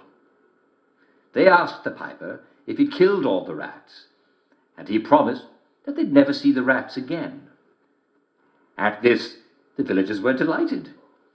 "Why should we pay the piper?" they asked each other. "The rats are gone." They told him to be off, and when he demanded his money, they beat him until he was bleeding, and they threatened to throw him in the well until he drowned. The piper left, and they thought that they'd never see him again. But the next morning, the piper was back. This time, he had a very large, long pipe made out of long, long bone. You could still see the bruises on his face as he walked into the village square. But he did not seem afraid. He did not seem like a man who could ever be afraid. The villagers gathered to warn him off. Hadn't he had enough punishment? Be off with him. Then he began to play his long bone pipe. The sounds were so low that no one could hear him. But they were all struck dumb, and they found that they could not move to strike the piper, nor could they leave. And out of every house came every villager who was not already in the town square, out of the church, and out of the town hall, and out of the pub, and out of the baker's, and out of the cheese shop. Even the lame smith limped from his forge to the town square. And then the piper began to walk. He walked away from the village. He walked into the dark forests in a direction that no one thought had a path. And the villagers all followed him. Only the lame smith couldn't keep up, although he tried his best. And it's a good thing too, for otherwise we'd never know what happened. For the villagers disappeared into the dark woods. The smith lost all track of them. Among the trees he could not tell what direction the piping was, and soon he couldn't hear it at all for the songs of the birds and the whisper of the trees. He lay down, and he wept for a day and a night, for the music had so moved him that he wished he'd been fast enough to follow it. The smith came out of the forest. He came to an inn, and there he told the story of the villagers of Hamelin, and he waited a year and a day for them to come back. And on the 366th day, he hanged himself. The town of Hamelin rotted in the rain until nothing was left of it but misshapen mounds that strangers thought must be from ancient times. The villagers, they were never seen again. Nor was the piper, though perhaps he was. For there are villages in old books that are not there now, and who knows if they too vanished in the woods to the piper's tune. Who knows if this is a true story or just a fairy tale? But somehow you know that it must be true, because who could invent such a horror?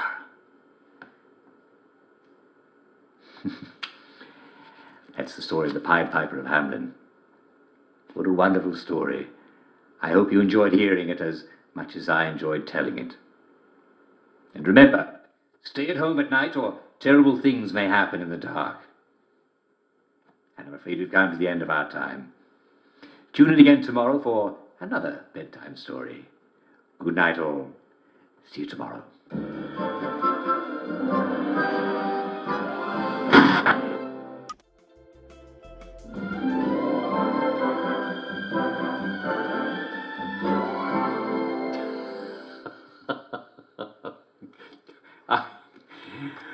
Welcome to today's edition of Humour Hour, the show where you tell me jokes. Well, actually, I tell the jokes and you send them in. And the first joke comes from Winston Smith of Basingstoke Road. Let's see what Winston has to tell us. Dear Uncle Jack, I love your show, especially Humour Hour, blah, blah, blah, blah, blah, blah. And here's one for you that always cracks us up. Question: how can you tell a German from a pickle? Answer: you can't. You can't tell a German anything. Very good, Winston Smith. Thank you for that. You can't tell a German anything. And this one here is from Cyril Price of Wexley Crescent. Cyril Price. My grandfather was a crack shot. Why, he shot 5 Germans, and that was only last year. Yes, I mean, you can never be too careful, can you? That's from Mr. Cyril Price of Wexley Crescent. Thank you, Cyril. It's very funny. Now, what do we have now? It's from Mr. Michael Tunbridge of Upper Stokely Road. Question: what did the German say as he pushed his brother off a cliff? Answer: look, Mama, no hands! I love it. No hands! It's very good indeed. Those Germans. This one here is from our faithful contributor, yes, Mr. Persky Blatyang. What have you got for us today, Mr. Persky Blatyang? Question: what do you call an angry German? Answer: a sauerkraut. Hang on a minute. I don't get it. Joke? Of course it is. I don't understand. Is this a joke? Why would you call it a sauerkraut? Is this some kind of English word play? Mr. Pesky Blatchang, very good. Mr. Pesky Blatchang, as I said, of Duke of Leicester Street. And this is from Mrs. Helen Corcoran of Orange Circle. What's the best way to start a German joke? Answer: by looking over your shoulder. Yes, that's very good, looking over your shoulder. It's funny and it's also very sound advice, eh? Here we have one from Mrs. Millie Dench from King's Head in Hamlin. Question. Question: what did the Germans say to the English clock that went tick, tick, tick? Answer: we have ways of making you talk. We have ways of making you talk. Isn't that good? I love it. Very good indeed. Well, I don't think we're going to be able to top that one. If you do hear a good joke, don't hesitate to drop us a note marked Humour Hour at our studio, 2 Marlborough House, in the centre of Wellington Wells. And I'm afraid we've come to the end of our time. Tune in again next time for the best in humour. See you soon.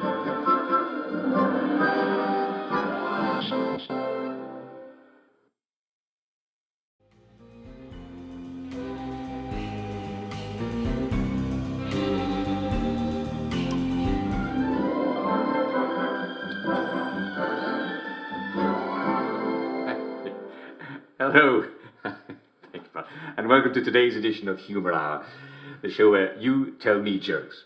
Well, I tell the jokes, but you send them in.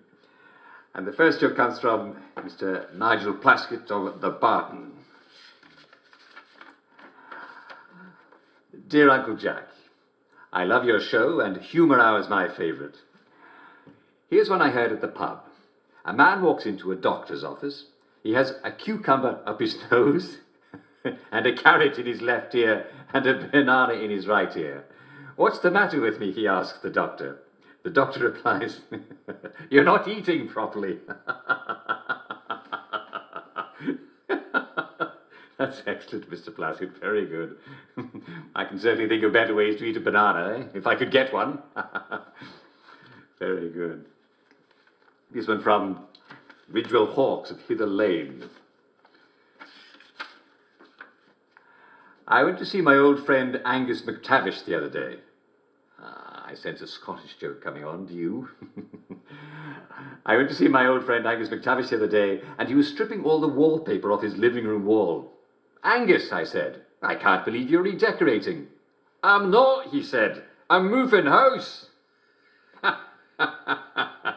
I'm moving house. You can just hear him, eh? Because we all know how stingy the Scots are. Good one, Ridgewell Hawks. Very good. Scottish, eh? What do we have here? This is from Antonia Penelegion of Upper Watling Street. My husband is always complaining that his eye hurts whenever he drinks tea. Well, take the spoon out of the cup, dear, I tell him. Well, you certainly have a very stupid husband, Mrs. Penelegion. Excellent jokes today, my friends. And here's one today from our faithful contributor, Mr. Persky Blatyang. Mr. Blatyang, what have you got for us today?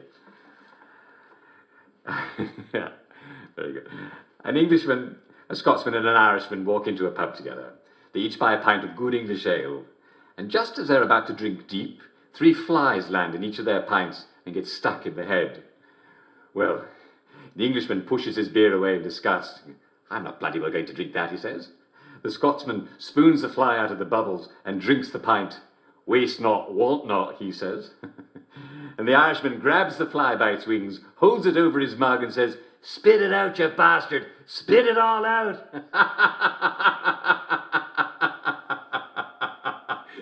Very good, Mr. Percy Blatyang of Duke of Leicester Street. Though I have to say, personally, I'm with the Scot on that one. Waste not, want not. Sound advice. And this is from Camilla Buckworth-Jones of Peel Street. A man goes to his doctor. He touches his shoulder and winces. Doctor, he says, it hurts when I touch my shoulder. Then he touches his nose, and it hurts when I touch my nose. And he touches his knee. He says, it hurts when I touch my knee. The doctor says, well, I'm not surprised. I'm not surprised you've got a broken finger. That's wonderful, Mr. Bickworth-Jones. Very good. What a twit. Here's one from Felicity Royston, writing from the George and Dragon, here in Hamelin. I thought I'd try the new Joy diet, she says. I didn't know there was a Joy diet. I think it's working. I've lost several days already. Yes, that's good. One sometimes forgets a thing or two, don't we, if we overdo it. You know, I actually think it's best to write things down if they're really important. In fact, I seem to have written a note to myself just the other day. Let's see what it says. Don't forget to do it. Well, I should be a little more specific next time, eh? Well, that was a bit strange. Now, let's see what else we've got. I've got one here from Cyril Pike of Inchinnan Circle.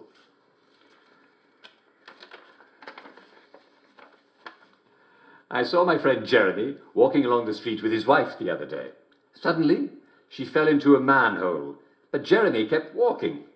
I ran over to him and I... Good God, man, didn't you notice your wife just fell in a manhole 100 feet back? Oh, thank goodness, said Jeremy. I thought I'd gone deaf.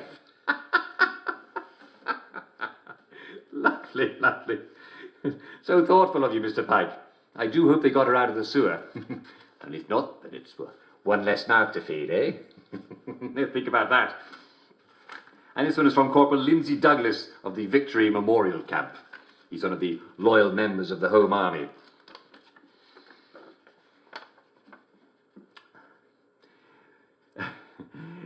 Do you know what's one of the toughest things about having to wear camouflage trousers? You can never find them. Oh. Ah, yes! Because they're camouflaged. Very good. Brilliant, Corporal Douglas. Very, very funny. And may I say, we salute your service. It's good to know that you're there to protect us when the next war comes. I'm afraid we've come to the end of our time. If you hear a good joke, please don't hesitate to drop a note marked Humour Hour at our studio, 2 Marlborough House, in the centre of Wellington Wells. Tune in again next time for the best in English humour. See you soon.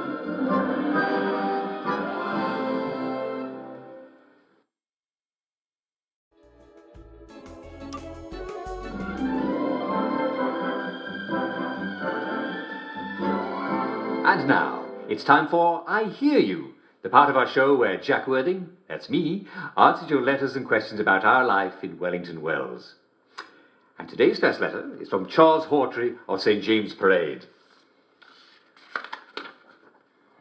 Dear Uncle Jack, I always get eliminated early in Simon Says. It's so frustrating because I love Simon Says and I don't get to play very much of it before I get confused and I'm out.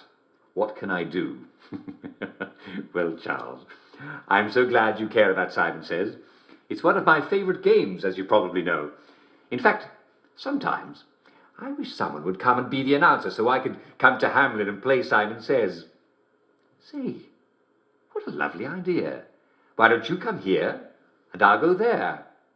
Ah, yes, but that doesn't solve your problem, does it? How can you enjoy Simon Says better? Well, I can't promise you a way to be less confused.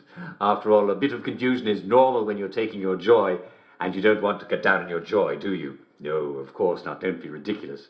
But look, just because you're out doesn't mean you can't keep playing.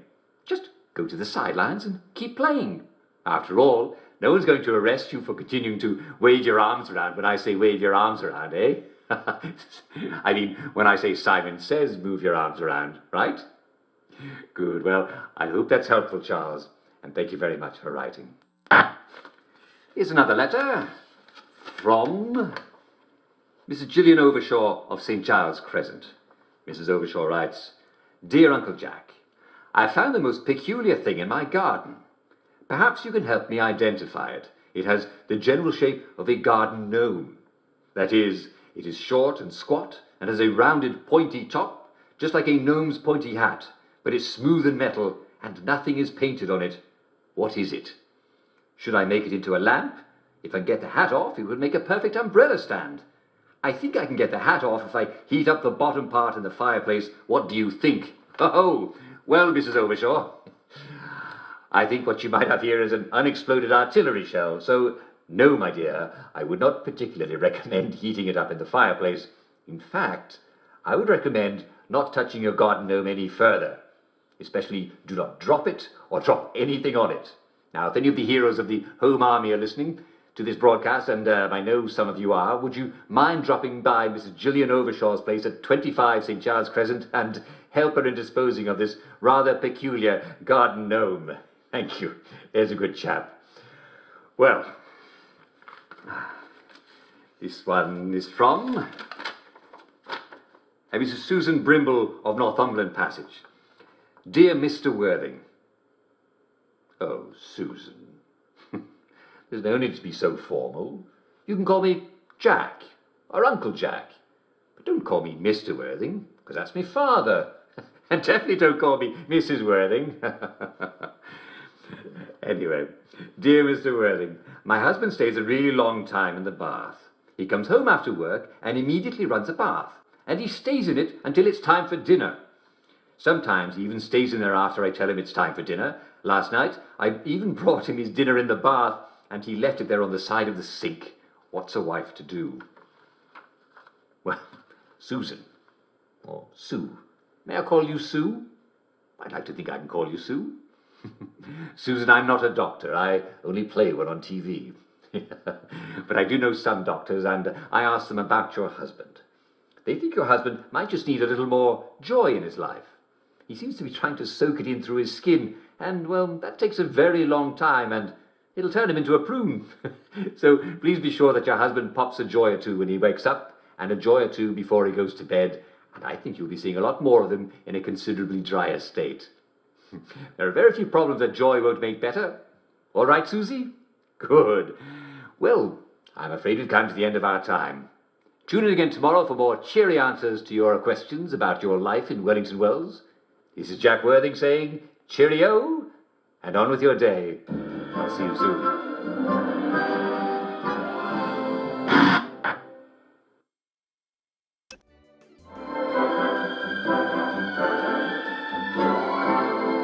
And now it's time to read some of the letters our audience writes to Jack Worthing.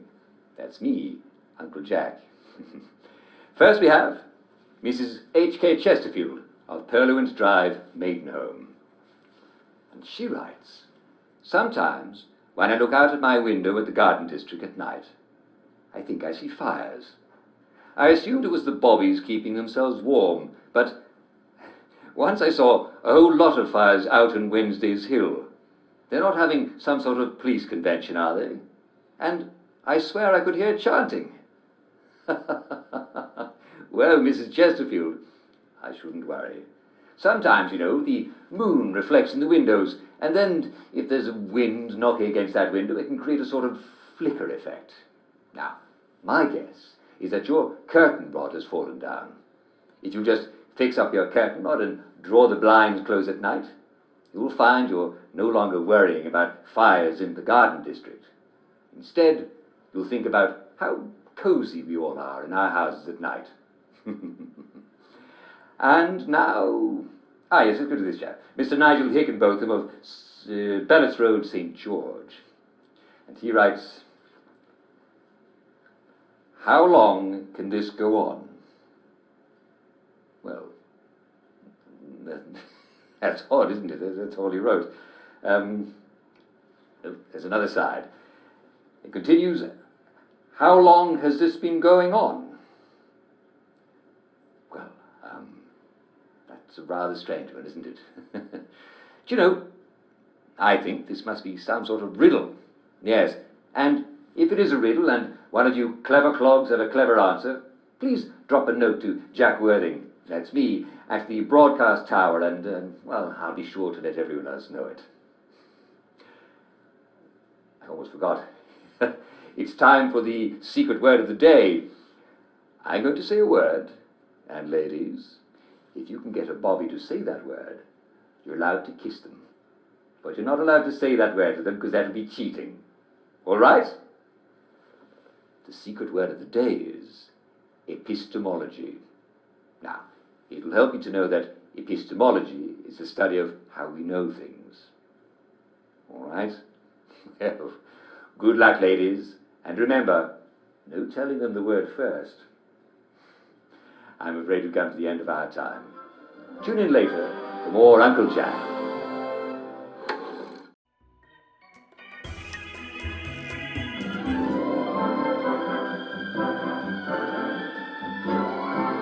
Every now and then, you might see someone who seems to be sleeping on the path or even in the middle of the road. Now, we all know that the middle of the road is not the most comfortable place to sleep, and it's rather inconvenient for the rest of us. We might trip on them. So, what's going on? Well, the first thing to find out is if they're sleeping or if they're just lying there. Are their eyes open? If you shake them, do they make sounds? Let's suppose their eyes are open and they seem responsive to you. There's a possibility that they're feeling too sad to get up. In that case, you're dealing with a downer. And we all know what to do with a downer, don't we? Offer them joy. If they won't take it, round up a few people near you and make sure they take it.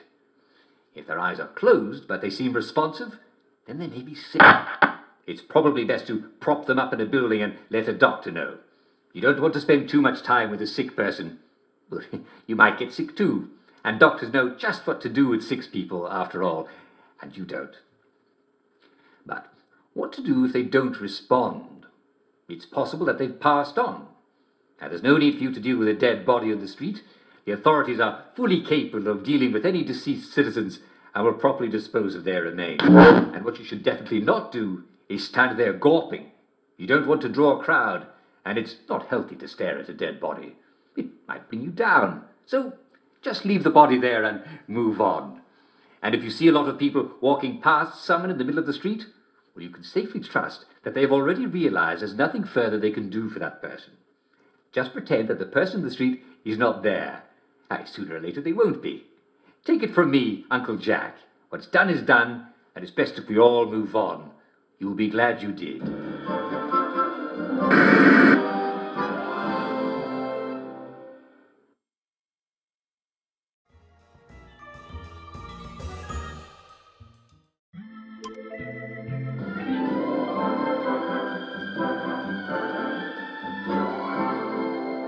Sometimes people get confused about the garden district.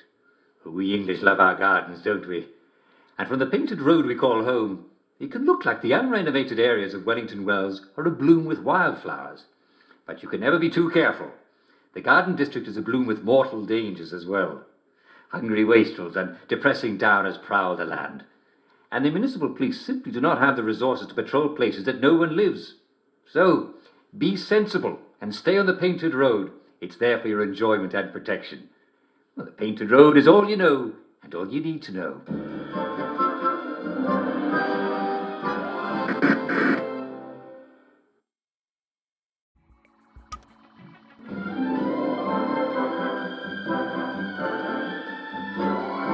Having trouble sleeping?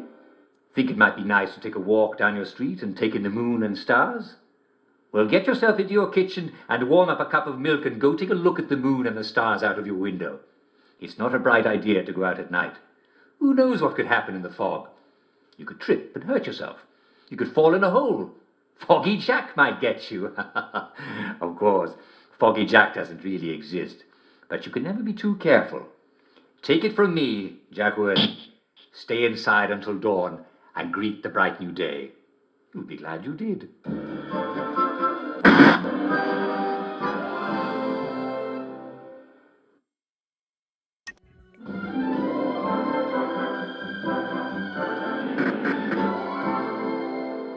Welcome to News Hour. All sorts of amazing things have been going on in Wellington Wells. I'm sure you must be as excited as I am to know about them. You may be surprised to know that a few silly people are still throwing out perfectly good meat scraps. Now, it's never a good idea to throw out food, especially meat. If you have a scrap of meat you don't want to eat or that's gone slightly off, then run it right down to your neighborhood butcher. They'll know what to do with it, and they'll be happy to buy it from you or exchange it for sausage or even V-meat. Yes, you'll be doing yourself a favor and you'll be doing your patriotic Wellington Wells duty as well. And remember, my fellow Wellsians, V-meat may smell off on rainy days, but it's always nutritious, and it never actually goes bad. I'm happy to report that many homeowners are taking steps to ensure the security of their castles. I mean homes, for an Englishman's home is his castle, isn't it? And don't let anyone tell you any different. Yes, even more homes are being outfitted with the latest state-of-the-art home alarm systems. This is due to the recent outbreak of being sensible. You can never be too careful these days, eh? Anyway, it's good to know that people are safe in their own homes. And if you notice any suspicious characters skulking round your neighborhood, be sure to lock all your doors and bar all your windows, and inform a local policeman if you can find one. I'm happy to report the graduation of a new class of policemen. And don't be surprised if you look up and see a new face under those blue custodian helmets. There'll be quite a bit more of them around, so honest, sensible citizens should feel even safer on our streets. Some of you may be wondering why so many shops are closed. There's nothing to worry about at all. Many shopkeepers are taking advantage of the lull in purchases to make much-needed repairs to their establishments. Or they're simply going on holiday. Don't be afraid to use this opportunity to try a new place. Many shopkeepers are still open for business and would love to see your smiling face. Yes, and variety is the spice of life. You may be wondering about the yellow powder currently coating our streets. Is it a particularly imaginative attempt at making our city even more colourful? Shall we expect blue powder and red powder in the next few days? Will there be rainbow-coloured dust devils? Well, no one can make predictions, especially about the future. But I can assure you there's nothing to worry about. The dust clouds have now dispersed. There should be no more powder falls. I will suggest, though, that for the next few days, if you eat any wild plants, you ought to wash them very carefully. If your water's working, or at least sponge them off until you can see no more powder on their leaves. It's also a very good idea to stick to piped water and any sealed supplies that you may have, at least until the sulfur powder has washed away into the sewer system.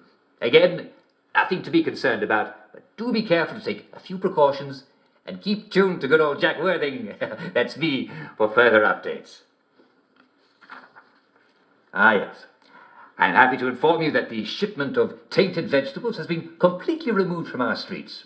If you hadn't heard, there had been an unfortunate outbreak of botulism in the vegetables at your local greengrocer. But there's no need to worry. You won't find a single vegetable for sale in Wellington Wells. Yes, what about my stew, you may ask? Well, not to worry. The authorities are looking into providing vegetables from new sources, and I should have more about that for you in the upcoming days.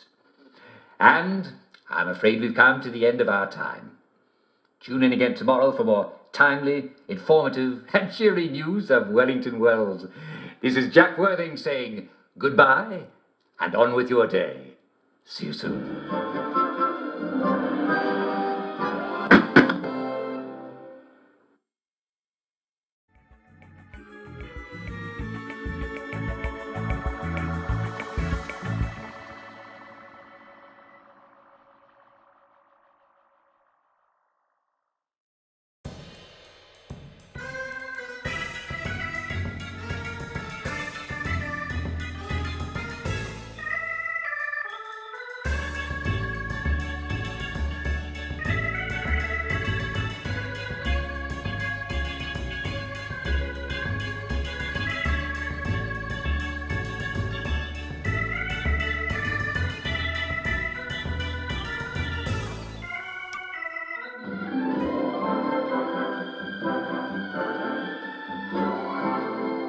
Everyone is talking about the shocking thing that happened yesterday. You know what I'm talking about. I have it on good authority that it was not at all what you might have thought it was. And in any event, the responsible parties are taking steps to make sure it never happens again. In the meantime, keep calm and carry on. And don't forget to take your joy. And the weather report is rain, rain, go away, come back again some other day. Remember, gentlemen, while rainwater goes down smooth in a whiskey, it does not contain joy. So, if you like to collect rainwater for tempering your constitutional, please remember to adjust your dose accordingly. And the weather is delightfully sunny, inside and out. Who doesn't love an English spring? I expect to see nothing but smiles out there. In fact, anything but smiles out there is strictly forbidden. Also, extremely unlikely, unless someone's happy face falls off. Can you imagine that? Better make sure it's not you.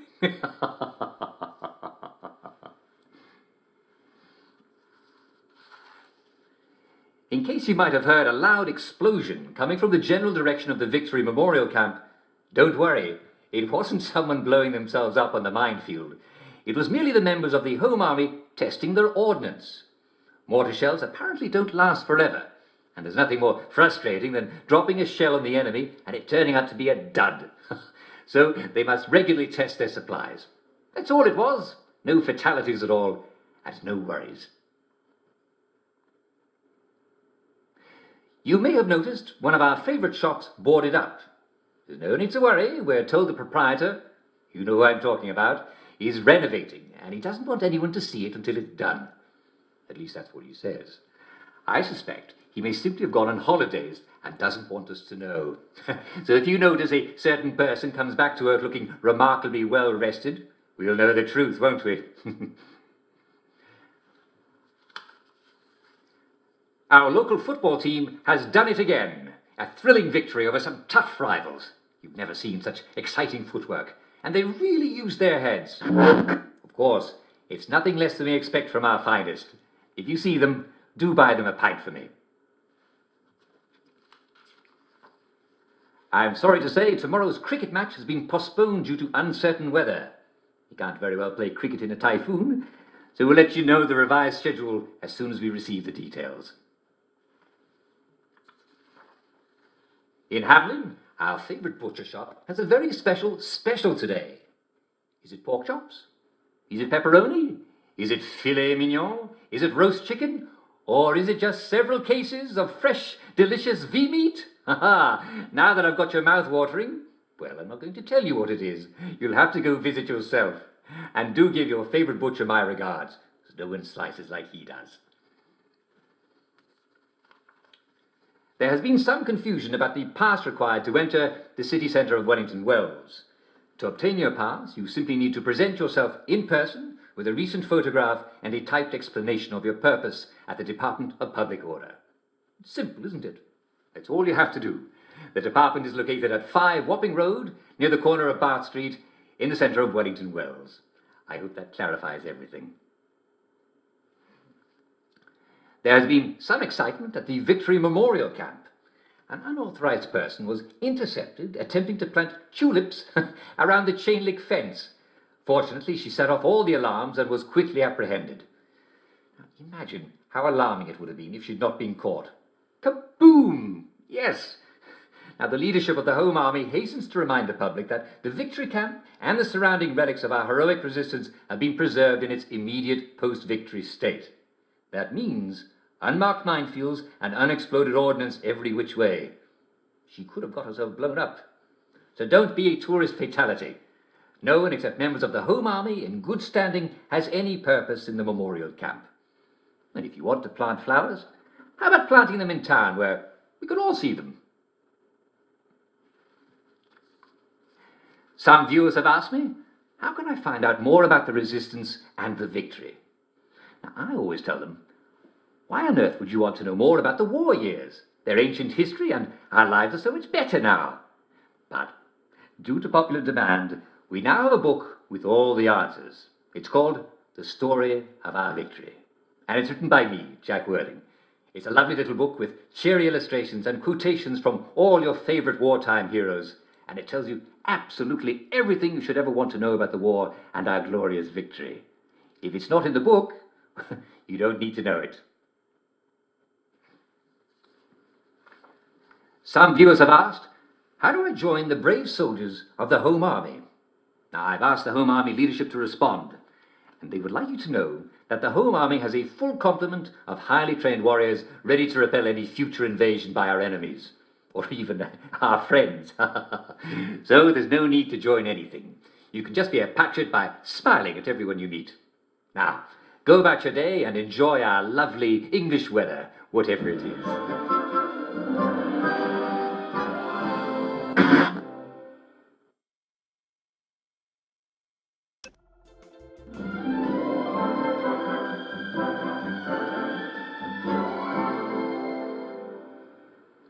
Well, it's getting late, isn't it? It's time for all good citizens to be getting ready to go to bed. You don't want to be out after dark, do you? Would you like me to read you a bedtime story? Of course you would. Well, curl up in front of the telly and Uncle Jack will tell you a story. Tonight's story is called Goldilocks and the Three Bears. Once upon a time, there were 3 bears who lived in a house in the woods. They were called Henry Bear, Jane Bear, and Jane's father, Old Edward Bear. They had barely enough food to feed themselves, but it was enough. Every morning, Henry Bear had a big bowl of porridge because he was big, and Jane had a medium-sized bowl because she was medium-sized, and Old Edward Bear had a small bowl, for though he was wise, he was tiny and needed to preserve his strength. And he didn't need to eat that much either. And Henry had a big chair, and Jane had a medium-sized chair, and Old Edward had a small chair that was padded and very comfortable. And each of them had a bed to sleep in, a small bed for Old Edward Bear, and a medium-sized bed for Jane Bear, and a big bed for Henry Bear. Every morning, Jane Bear made porridge for the 3 of them, just enough so they would have energy throughout the day, and she gave them each their joy, 1 pill for Old Edward Bear, 2 for herself, and 3 for Big Henry Bear. They took their joy right away, of course, because they knew it's always best to start the day with joy. And then they would go out for a walk in the woods to find berries to put in their porridge while it cooled, because they knew that berries are very healthy in porridge. But one morning, while they were out, a young woman came by their house. Her name was Goldilocks, for she had golden hair, of which she was very proud. And she was always getting into mischief and causing her neighbours trouble, because she thought she was entitled to everything because of her pretty golden hair. Well, the three bears were sensible bears, and they'd locked up their house. It's always best to leave your house locked, because you can never be too careful. But when Goldilocks came by the bears' house one morning and noticed that the bears were not there, she said to herself, "What a nice house! I wonder what is in it." So she checked all the windows, and sure enough, one of the window latches was loose. Goldilocks said to herself, "Oh, stupid bears! They have not protected themselves so well." So she pried the window open and went into the bear's house, even though she did not belong there. And she found herself in front of the dining table. Now, Goldilocks was not particularly hungry, and she was used to much better food than porridge, but she believed that anything she could take belonged to her. So she decided to taste the porridge. First, she decided to sit in the large chair and try the large bowl. "Oh, this porridge is much too hot," she said to herself. Then she decided to sit in the small chair and try the small bowl. "Oh, this porridge is much too cold," she said to herself. So she decided to sit in the medium-sized chair and taste from the medium-sized bowl.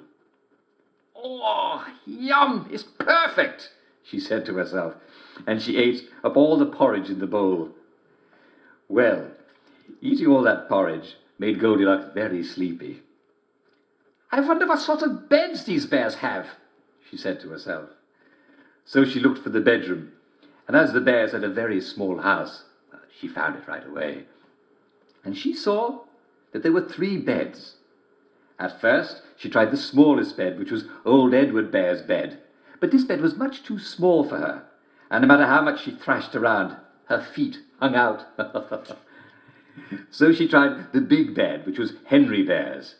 But the big bed was very high, and no matter where she rolled around in the bed, Goldilocks was afraid that she'd fall out while she was asleep. So she tried the medium-sized bed, which was Jane Bear's bed. And she said to herself, "This is just right. I shall make this one my bed." And in no time at all, she was fast asleep.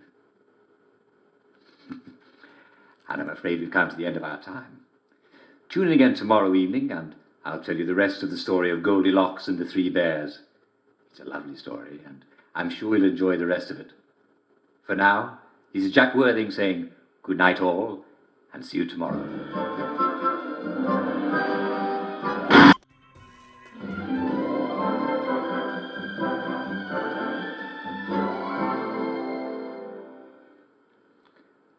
Well, it's getting late, isn't it?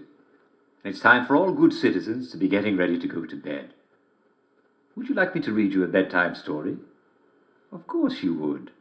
I haven't finished the story of Goldilocks and the 3 bears. Well, gather round, citizens, gather round, and I'll tell you how it ends. We last left Goldilocks fast asleep in the 3 bears' house. She's eaten Jane Bear's porridge and made a mess of the dining room and the bedroom, and she's still asleep in Jane Bear's bed. Well, soon enough, the 3 bears came home from their walk through the forest. They hadn't found many berries, just enough to flavour their porridge and keep them from getting scurvy, but they were looking forward to breakfast. But when they came into their dining room, they could see that something was not quite right. Henry Bear saw that there was a spoon sitting in the middle of his porridge. "Someone's been at my porridge," he said in his great big gruff bear voice. And then old Edward Bear saw that there was a spoon in his bowl of porridge. "And someone's been at my porridge too," said old Edward Bear. And Jane Bear looked at her bowl, and she was very upset. "Someone's been at my porridge too, and they ate it all up." Well, she was very upset indeed, for now she'd nothing to eat except for a few berries. Well, Henry Bear and old Edward Bear each gave her some of their porridge. But now they were all very hungry, because none of them had had enough to eat. And bears need to eat a lot of food when they can, because they know that winter is coming, and there won't be anything to eat. Since they hadn't had enough to eat, they decided to rest a bit, because a sleep is a poor man's dinner. But when they got to the bedroom, old Edward Bear looked at his bed and saw how the covers had been thrown on the floor, and he said, "Someone's been lying in my bed." And Henry Bear looked at his bed and saw how the covers had all been rumpled, and he said, "Aye, and someone's been lying in my bed and all." And Jane Bear looked at her bed, and at first it looked like it was still neatly made. But then she saw Goldilocks. "And someone's been lying in my bed," she shrieked, "and she's still there." At that, Goldilocks woke up with a start, and she saw the three bears staring at her, and she screamed, "Get out! Get out, all of you! Get out of my house!" Maybe because she thought she was in her own house, or maybe she thought that she could take the bear's house from them if she could scream loud enough. So Henry Bear hit her with his big bear claw and knocked her head clean off her shoulders. Oh. They felt much better.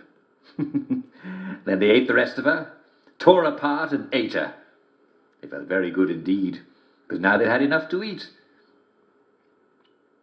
And all three of them lived happily ever after. And Goldilocks, she never bothered them again. And the moral of the story is, don't go wandering round at night, or you might get killed. Well, that's the story of Goldilocks and the Three Bears. What a wonderful story. I hope you enjoyed it as much as I enjoyed reading it. And I'm afraid we've come to the end of our time. Tune in again tomorrow for another bedtime story. This is Jack Worthing telling you to have a lovely night and pleasant dreams. See you tomorrow.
getting late, isn't it?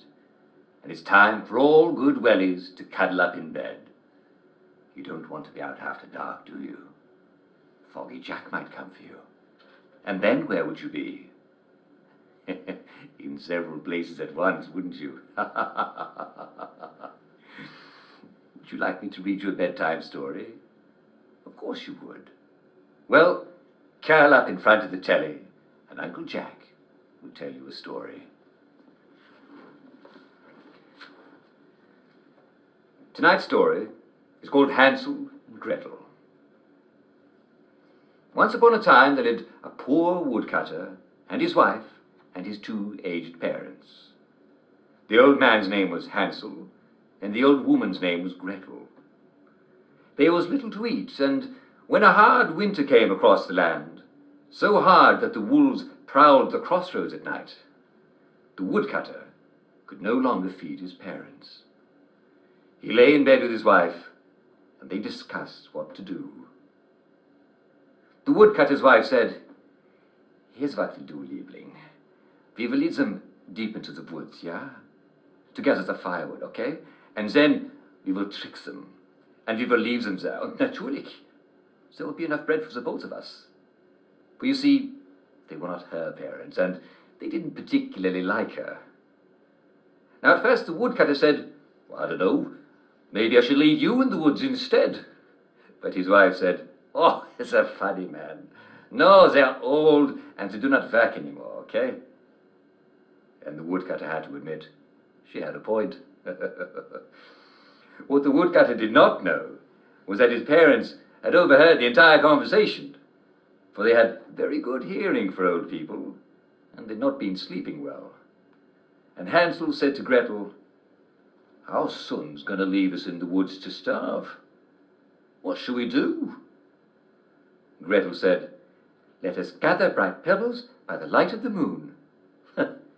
The next day at dawn, the woodcutter and his wife led his parents deep, deep into the woods, deeper than they'd ever gone to cut firewood. The wife made a fire for them and said, "Rest by the fire while we chop some wood." And soon enough they heard the sound of chopping. Hansel and Gretel thought perhaps their son had not left them after all. But late in the evening, the wind died down, and so did the sound of chopping. For it was only a branch that the woodcutter had rigged to bang against a tree in the wind. But Hansel and Gretel, they dropped bright pebbles all along the path into the woods, and they were able to follow them all the way back to the woodcutter's house, which had been their house when they raised him. When they came to the door, the woodcutter's wife, well, she was alarmed to see them. "You wicked people! Your son has been crying ever since you left him. He thought you did not want to come back." That night the woodcutter told his wife, "It's a gift from God. We don't have to leave my parents in the woods after all." "Oh, you fool! Idiot!" said the woodcutter's wife. "Do we have more bread heute Abend than we did yesterday?" And the woodcutter had already agreed once to abandon his parents, so he didn't really have a leg to stand on, did he? So he agreed to lead them out into the woods the next morning. That night, Hansel went to gather bright pebbles by the light of the moon, but the woodcutter's wife had locked the door, so he couldn't gather any. In the morning, Hansel begged his son for a crust of bread to eat on the forest path, but he did not eat it. Instead, as his son led him deep into the woods, he broke off small bits and dropped them on the forest path. All along the way, Hansel spoke to his son of happier days, when they both had been young and the land was fat. He was hoping to soften his son's heart, and the woodcutter, well, he smiled and nodded. For when you're going to kill a man, it costs nothing to be polite. And again, the woodcutter's wife made them a fire and made them lie down and rest by it, while the woodcutter and his wife went into the forest to chop wood. But they heard no branch banging against a tree, for the time was past for pretenses. Hansel said to Gretel, "Let us find our way home before night falls, because it's very cold and they're not coming back for us." And I'm afraid we've come to the end of our time. We'll have to continue this delightful story tomorrow night. Did Hansel and Gretel find their way home? And did the woodcutter welcome them back? And did they all live happily ever after? I hope not. What kind of fairy tale do you think this is? Tune in tomorrow to find out.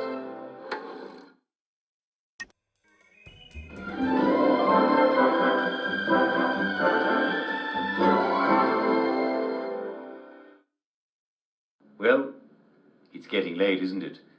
And it's time for all good citizens to hop into bed for the night. Would you like me to read you a bedtime story? Of course you would. I haven't finished the story of Hansel and Gretel. Well, snuggle up by your telly or radio, and I'll tell you how it ends. When we left Hansel and Gretel, their son had just abandoned them in the woods for the second time. But Hansel and Gretel had cleverly left a trail of breadcrumbs for them to find their way back. But it was a very hard winter, and starving birds had already pecked up all of the breadcrumbs. And snow began to fall, which covered up anything the birds had left. Hansel and Gretel could not find their way home. Instead, they only wandered deeper into the woods. After 3 days of trudging in the snow without anything to eat, they were on the verge of dying of exposure when they came upon a small house. A white bird stood upon the roof in spite of the snow, and now and then pecked at it. And so they realized that the entire house was made out of gingerbread, and the windows were made out of clear sugar. They were starving, of course, so Hansel helped himself to a chunk of the eaves, while Gretel broke off some of the window frame, which was made of frosting. And then a voice came from inside. "Nibble, nibble, little mouse. Who's nibbling at my house?" They answered, "It's only the wind which nibbles away at all things." But then Gretel poked her finger through the window in order to break off a piece of the clear sugar, and a witch suddenly came out of the house. Now you see, they could tell she was a witch because she was beautiful and young, but she moved carefully, like someone who had once been old. Now they expected her to be angry, but she was kind, or so she seemed. "You poor dears," she said, "come into my house and sit by the fire, and you can have all the gingerbread and cake you like." And they ate gingerbread and cake and pancakes, and soon they fell asleep, for they were exhausted. But the witch was only pretending to be kind to Hansel and Gretel. Really, she intended to cook and eat them. In fact, she had made the gingerbread house in order to lure someone to eat. For witches believe, I am told, that if you eat someone, you get their power. Hansel woke up in a cell made not of sugar, but iron bars and oak beams, and cry as he might, no help came to him. And the witch woke Gretel, saying, "Get up, cook a nice meal for your husband, for he's to be fattened up." So Gretel cooked up an omelette full of cheese and pancakes and biscuits. Biscuits for breakfast? Well, it might have been wonderful if it wasn't so evil. And the witch watched Hansel eat, planning how to cook him up. But then Gretel hit her hard as she could in the head with the firewood axe, and the witch never looked at anything again. Some say Gretel did something cleverer to the witch, like tricking her into the oven. But it doesn't pay to be too clever, you know. Gretel let her husband out of his cell, and the two of them rejoiced and ate as much of the house as they could stomach. And as they munched and crunched the house, they discovered there were pearls and precious stones hidden in the gingerbread. Hansel filled his pockets, and Gretel filled her apron. By now, the sun had come out, and Hansel and Gretel were able to work out which way their home was. So they walked home, excited to tell their son all about the pearls and rubies and sapphires they'd found in the house. The woodcutter's wife answered their door. The woodcutter's wife...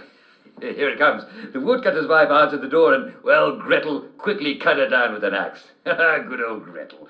And her son quickly forgave her, for blood is thicker than water. And the moral of the story is, if you want someone dead, do it yourself. Well, no, that's not actually the moral of the story. This story doesn't have a moral. Good stories never do. Well, I'm afraid we've come to the end of our time. Tune in tomorrow evening, and I'll tell you the rest of the story of Goldilocks and the Three Bears. It's a lovely story, and I'm sure you'll enjoy the rest of it. For now, this is Jack Worthing saying good night all. See you in the morning.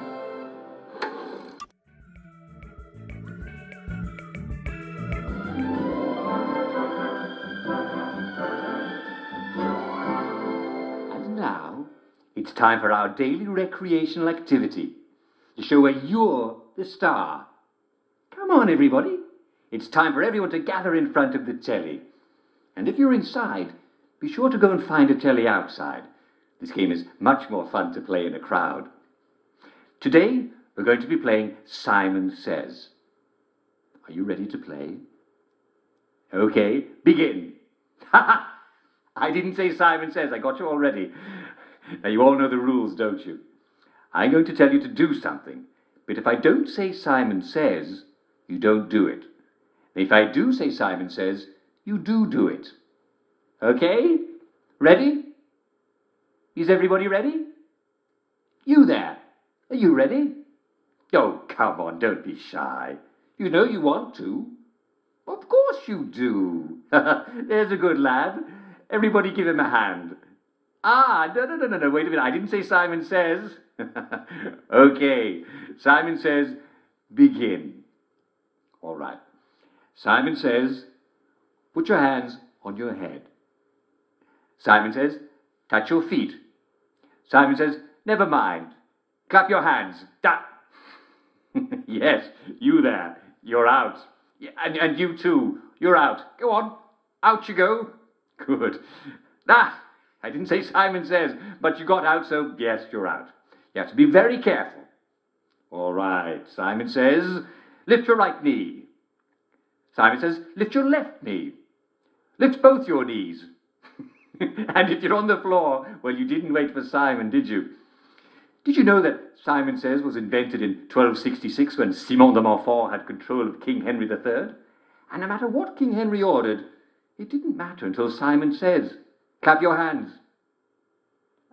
Oh, I did say Simon Says. You see, I just said it as part of another sentence. So, yes, you and you're out. Simon Says you're out. Well, you're all doing brilliantly. Isn't this fun, eh? I think it's great fun. Simon Says, have fun. Brilliant. Simon Says, flap your arms. Simon Says, flap them again. And again. No! If you flap them a third time, you're out. Simon Says, banana bread. Oh my God, I don't even know why I said that. I don't even know what it means. Simon Says, jump. Simon Says, skip in place. Simon Says, patty cake. Simon Says, jump again. Simon Says, kick. Clap. Simon Says, flap. Clap. Flap. Simon Says, jump. Simon Says, spin. Simon Says, put your hands on your hips. Simon Says, put your head on your knees. Simon Says, put your head on your hands. Put your hands on your hips. Simon Says, jump. No, I didn't say Simon Says. So you there, listen carefully. I didn't say Simon Says. You must listen to me very carefully or you'll be out. Please extinguish all cigarettes. I'm just kidding. Who has cigarettes anymore? And if you do, Simon says, give me one. Simon says, scratch your head. Simon says, shout. Wow, very good, that was brilliant. Run in circles. I didn't say Simon says. Simon says, ignore my next command. Simon says, fall on the ground. Simon says, don't jump. Jump. Don't jump. Simon says, jump. Sing Rule Britannia. Ah, you all have very lovely singing voices, but I didn't say Simon says. Simon says, fall down. Get up. Simon says, roll over. Simon says, stand up. Yes, brilliant. That was terrific. It was really very, very good. And I hope all of you had a fantastic time. I trust you all brought cake, because I did promise cake, and I hate to be a liar. Well, the game is over. Simon says, spin. Simon says, now the game is over. Simon says, I hope you enjoyed yourselves, and I'm afraid we've come to the end of our time. Tune in again next time for another rousing daily recreational activity. Thank you all for playing. I'll see you soon.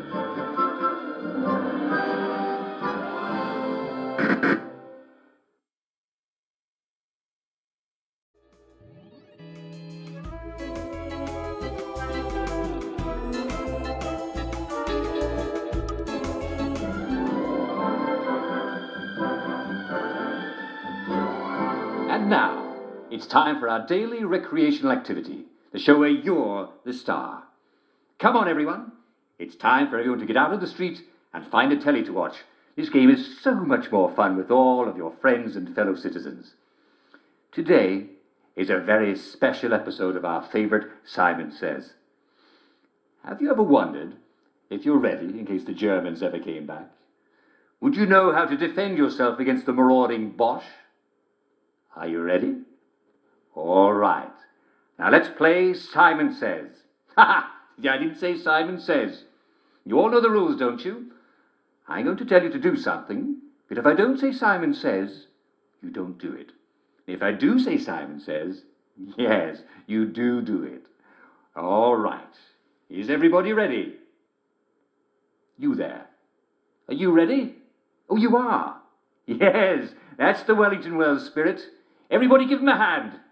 Good. No. I didn't say Simon Says. All right, then.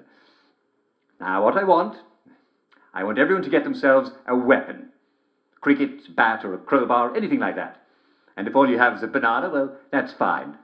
Actually, if you do have a banana, just drop it here at the station and I'll swap you for it for a slightly used mallet. Good.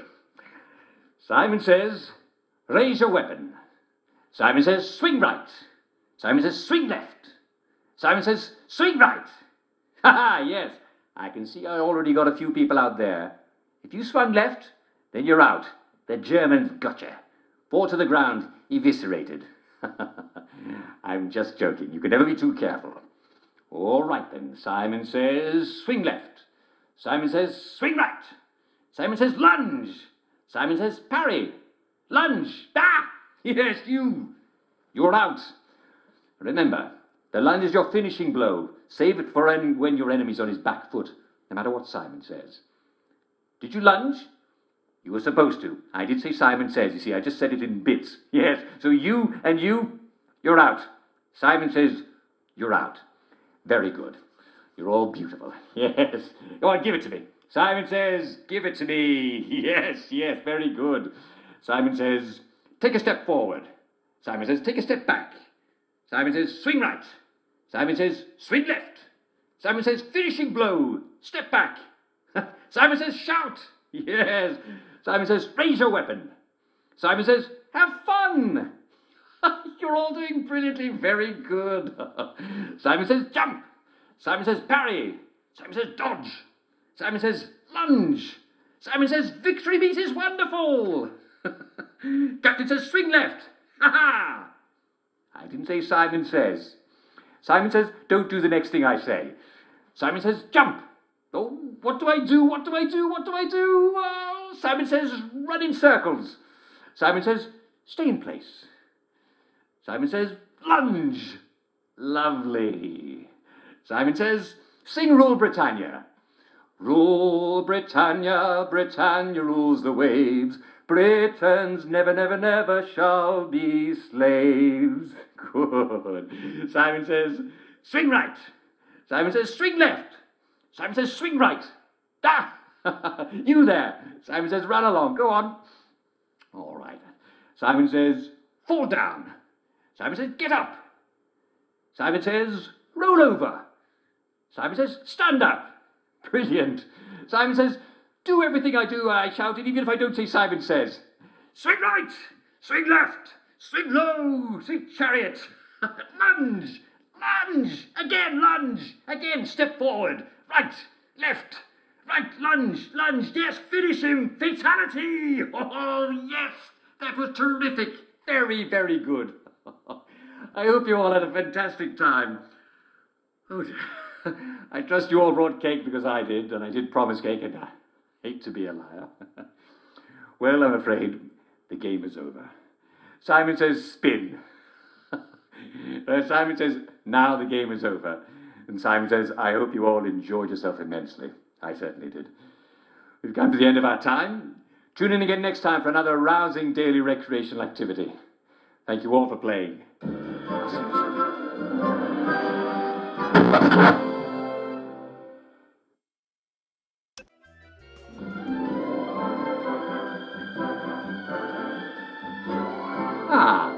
Hello. Welcome to today's edition of That Tastes Amazing. What is it?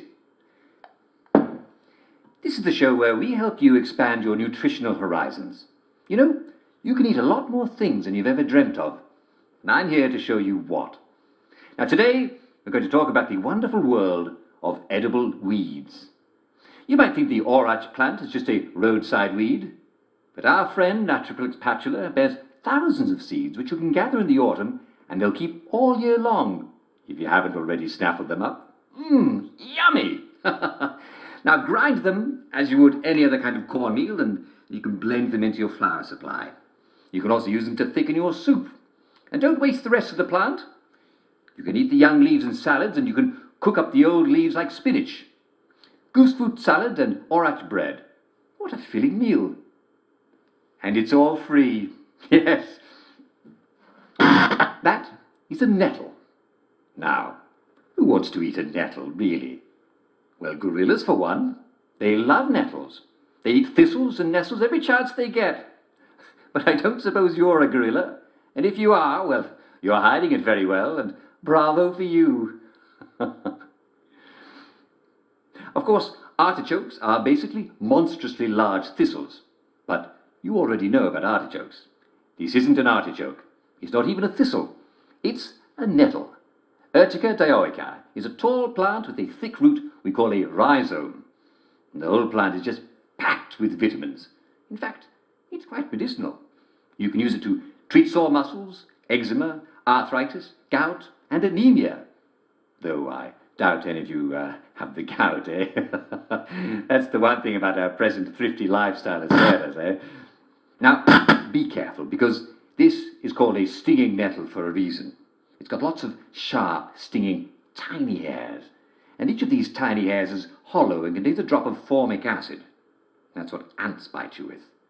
And when the hair pierces your skin, it injects the acid. You'll have an annoying, burning sensation that can last for minutes or even days, and you won't have got it from anything fun, will you? No. So, best thing to do is to wear gloves.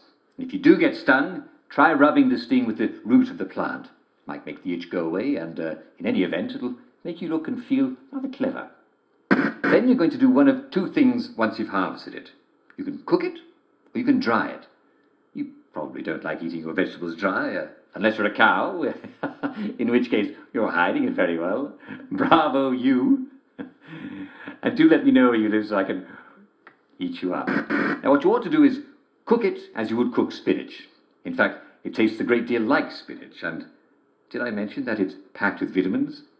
Yes, I did. Well, it is. You can also put it in soups and stews.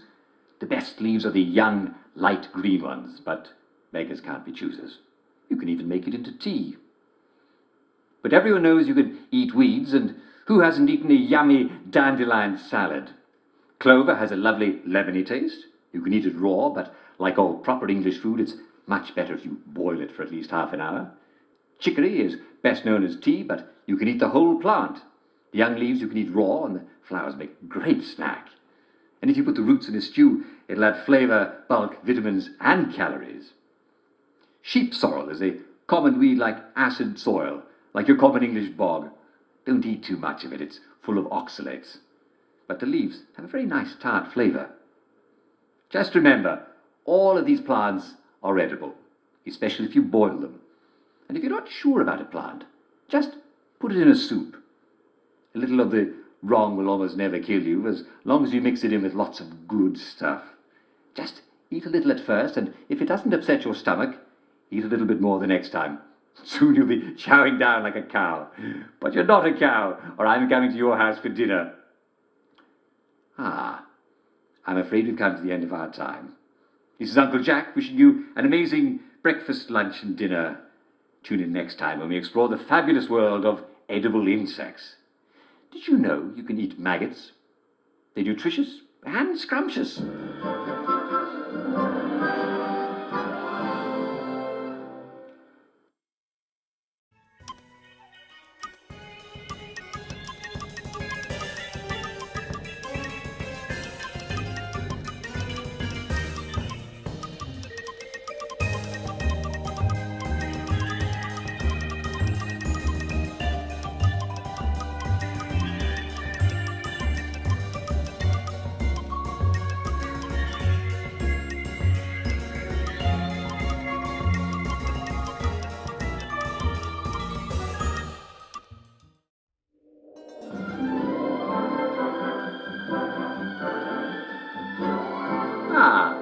Hello.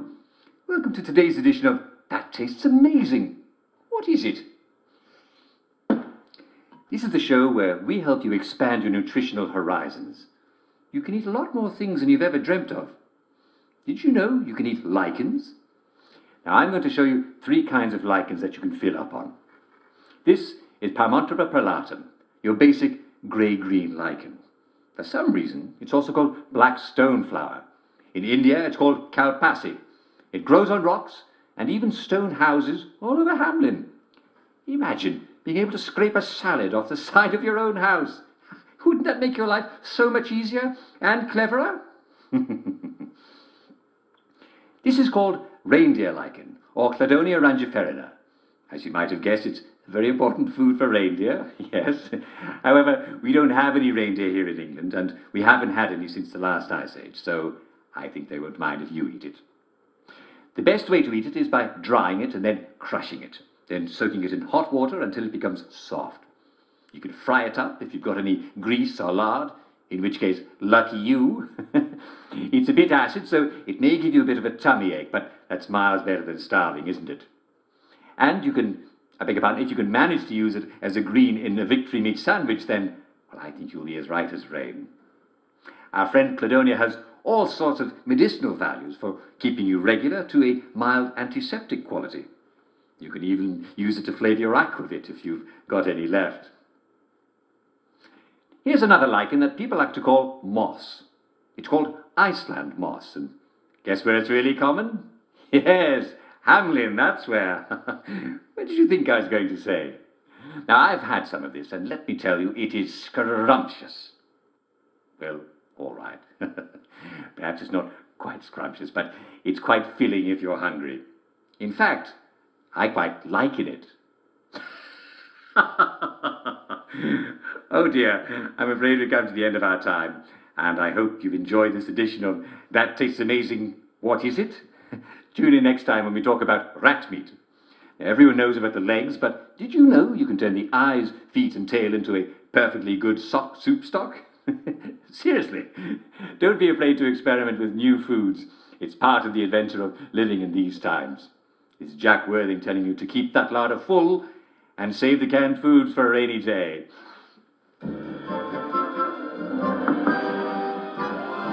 See you soon.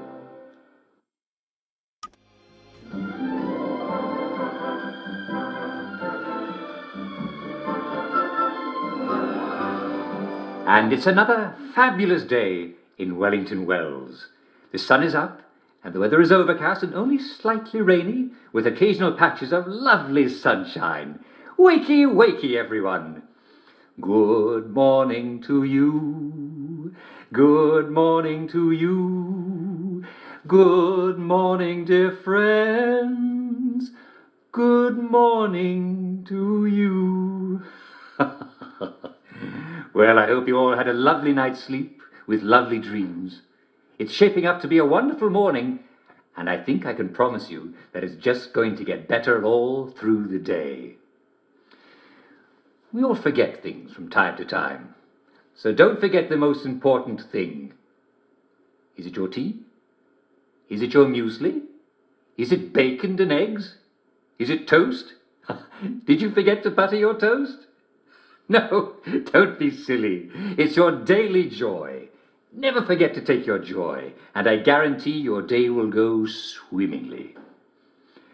So, let's take a look at today's schedule. What's going on in the village of Hamlin?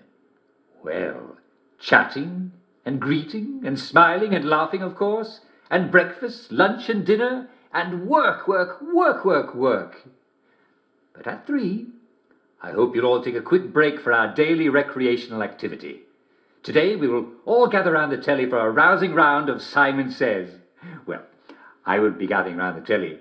I'll be in the telly. Just like every day, I'll be playing it with you.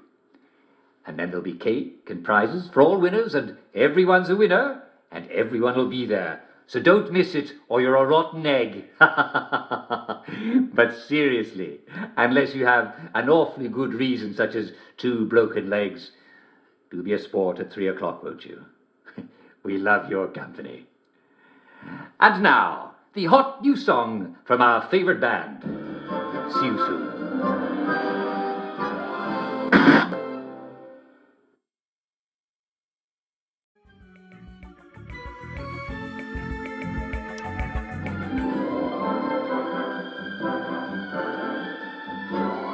And it's another fabulous day in Wellington Wells. The weather is a bit wet, but that's the lovely thing about English weather. The sun always comes out in the end. So come on out, or you'll miss it. Wakey, wakey, everyone. Good morning to you. Good morning to you. Good morning, dear friends. Good morning to you. I do hope you had a lovely night's sleep and left all the troubles of the day in dreamland. That is, if you have any troubles. Remember what was bothering you yesterday? I certainly hope not. Well, today is going to be even better. Now, we all forget things from time to time, so don't forget the most important thing. Did you leave the stove on? Did you remember to shave? Did you wash your hands? Did you brush your teeth? I hope you did all these things, but they're not the most important thing. And that is, as we all know, did you take your joy today? Never forget to take your joy, and I guarantee your day will go as smooth as velvet. So, let's take a look at today's schedule. What's going on in the village of Hamlin? Well, selling and buying, of course, and wandering hither and thither, and marketing and talking about the weather, and smiling and laughing, of course. I insist on it. But at 3, I hope you'll all take a quick break for our daily recreational activity. Today we'll once again all gather round the telly for a rousing round of Simon Says. Oh, I wish I could join you, good people. Actually, I will join you. I'll be doing it from this chair. I'll be calling the tune, if you will, just like every day. I'll be your Simon, except when I'm not. And don't forget, there'll be cake and prizes for all winners, and everyone's a winner, and everyone will be there. So don't miss it, or the villagers will break your legs. And then where will you be when Simon says, jump like a frog? Well, you'll be writhing on the ground, won't you? But seriously, unless you have an awfully good reason, such as being recently deceased, do be a sport at 3 o'clock, won't you? We love your company. And now, the brilliant new song from our favourite new band. See you soon.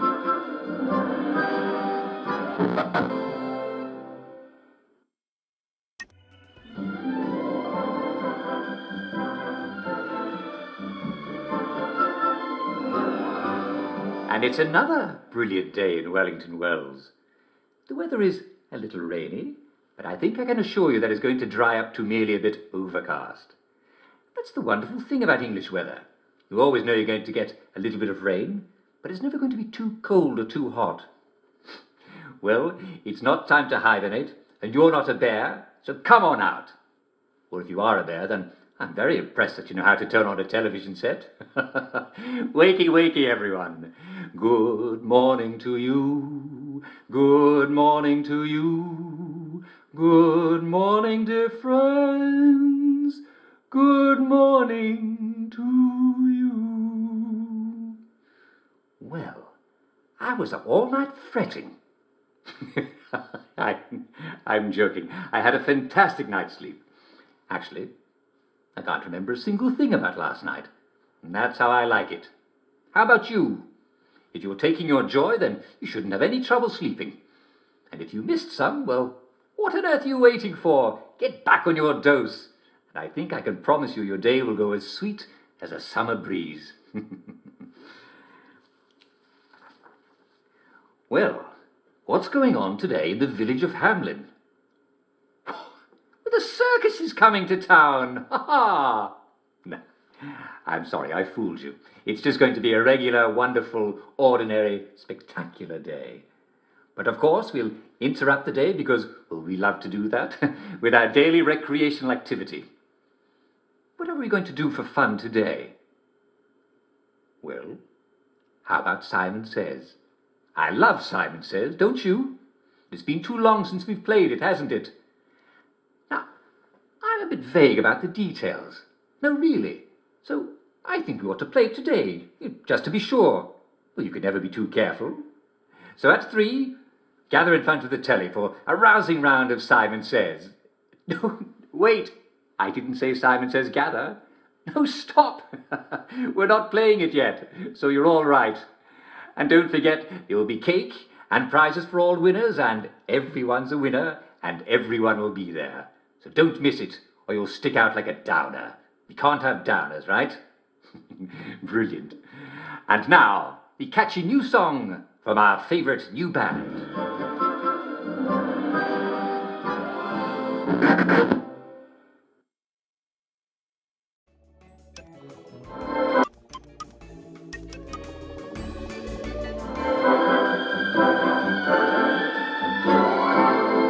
Wakey, wakey, everyone. And it's another fabulous day in Wellington Wells.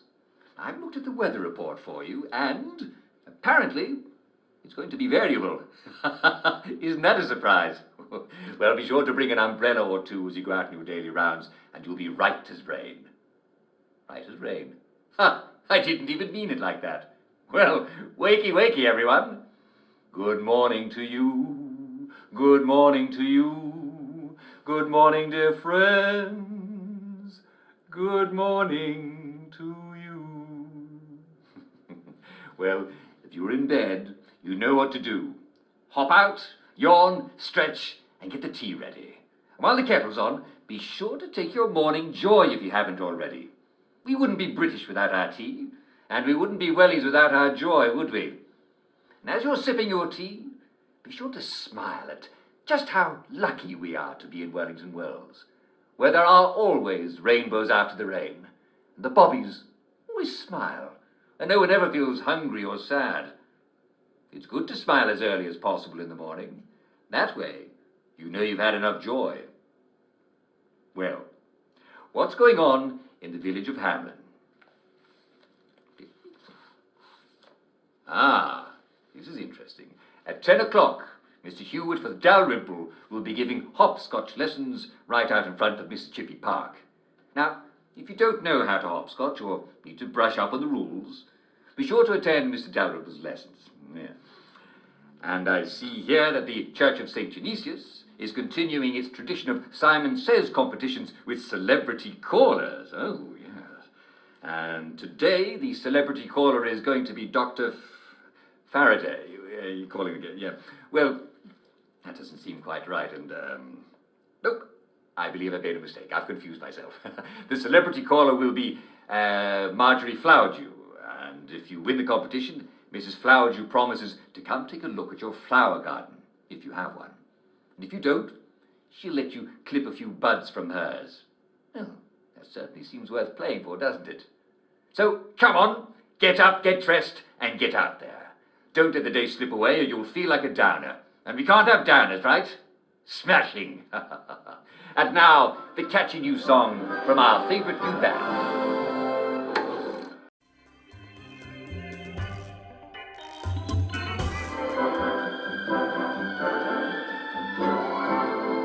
Wakey, wakey, everyone. It's another lovely day in Wellington Wells. Now, in case we have any visitors today, here are a few tips that will help you get along with everyone. Now, the most important one, of course, is don't forget to take your joy. And drink plenty of water, too. Fortunately, there's joy in the water. And eat plenty of nutritious food. And may I be the first to recommend our local delicacy, V-meat. Of course, be very careful to stay away from downers. Fortunately, most of them live in the Garden District, and, well, no decent person goes there. It's full of dangerous maniacs and lunatics. If someone's dressed in rags, tell them to go back where they belong, and obey all official signs. They're for your safety and protection. But make friends with your fellow citizens.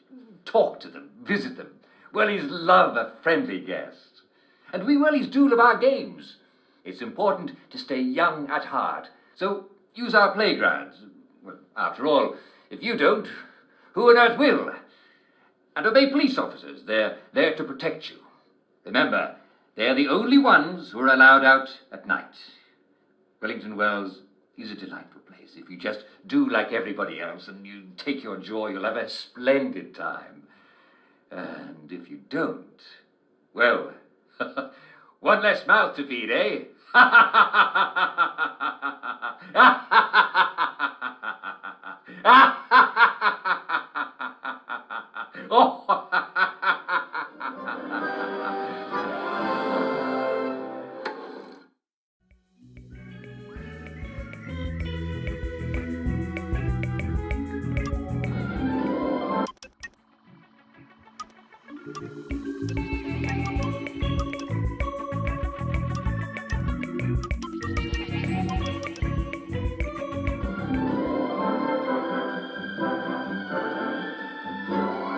And welcome to today's edition of Well, Well, Well, the show where we talk about how to be your physical best.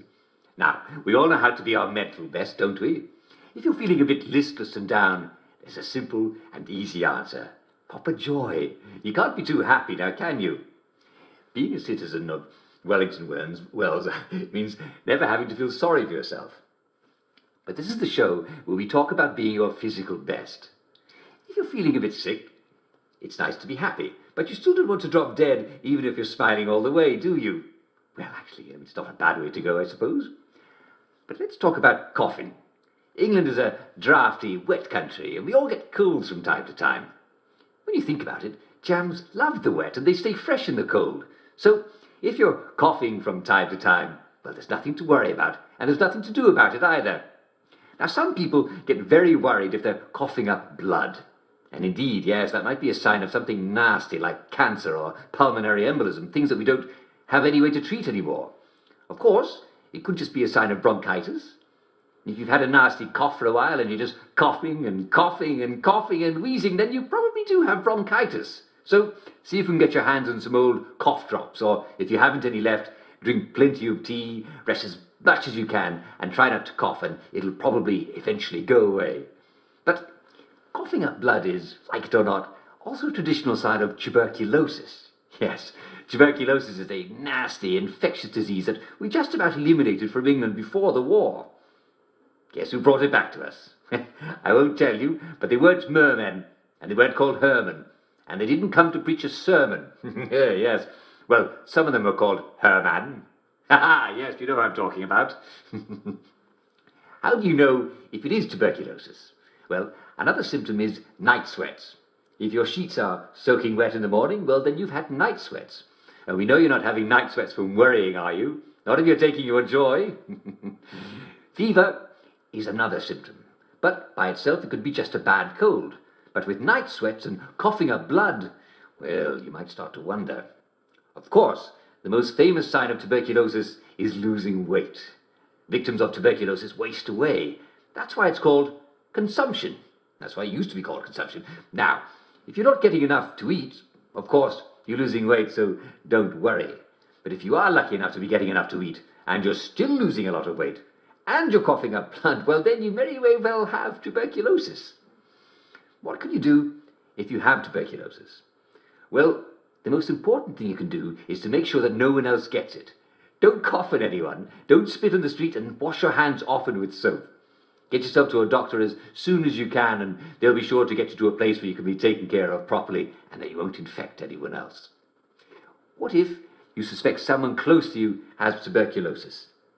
Be sure to tell the nearest doctor. They'll know how to be sure if your husband or wife or friend has it and what to do about it. Don't keep it a secret, or you might catch it too. Be very careful with any handkerchiefs or clothes or sheets that someone might have coughed blood on. They should be washed thoroughly with soap and bleach if you can get it, and they should be hung out to dry at least until a warm, sunny day dries them out, because nothing disinfects like sunlight. If you have any questions, don't hesitate to ask a doctor. You know doctors, they're always looking out for you. And remember, be your own doctor. No matter what you do, be sure you're taking enough joy. There's no more excuses for feeling bad. You don't have to. Well, I'm afraid we've come to the end of our time. Tune in again tomorrow when we'll see if there's any truth to the rumours about leprosy. I'll tell you a secret. They're all false. This is Dr. Jack Worthing, and this is my prescription. Get plenty of sleep and exercise, and you'll be well. Goodbye.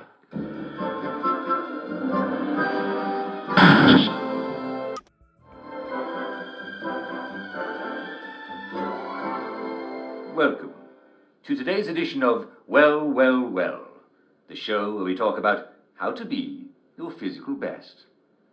Now, some of you dear listeners have been writing in about some sort of plague that's supposed to be going around Wellington Wells. Now, first of all, don't be ridiculous. If there were plague, wouldn't you expect to notice dead bodies in the streets strewn here and there? But you don't notice them, do you? But I want to address some of the wilder claims people have been writing to me about. For example, this chap, Constable Bill Blake of Trim Street, St. George's Home. And he writes that some of the wastrels have become quite incoherent and belligerent. And, well, he chalks it up to plague. Well, you don't have to blame it on plague, do you? I mean, I'd be belligerent if I were off my joy. Who knows? I might go around murdering people in the middle of the night and leave a trail of corpses missing their kidneys. But I do take my joy, don't I?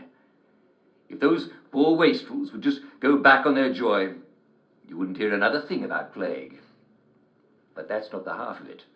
Mrs. E.H. Undershaft of the Tyning Maiden Home claims to have heard plague-afflicted wastrels speaking in Old English. What an imagination you have, Mrs. Undershaft. Now, I remember when you used to read as Beowulf and did all the voices. Mrs. Undershaft, they're probably speaking English and you've just gone slightly deaf. So, there's nothing to worry about. Well, I'm afraid we've come to the end of our time. Tune in again next week when we talk about scurvy. If your teeth are falling out, not to worry. You're in fine British seafaring tradition. This is Dr. Jack Worthing, and remember to stay well.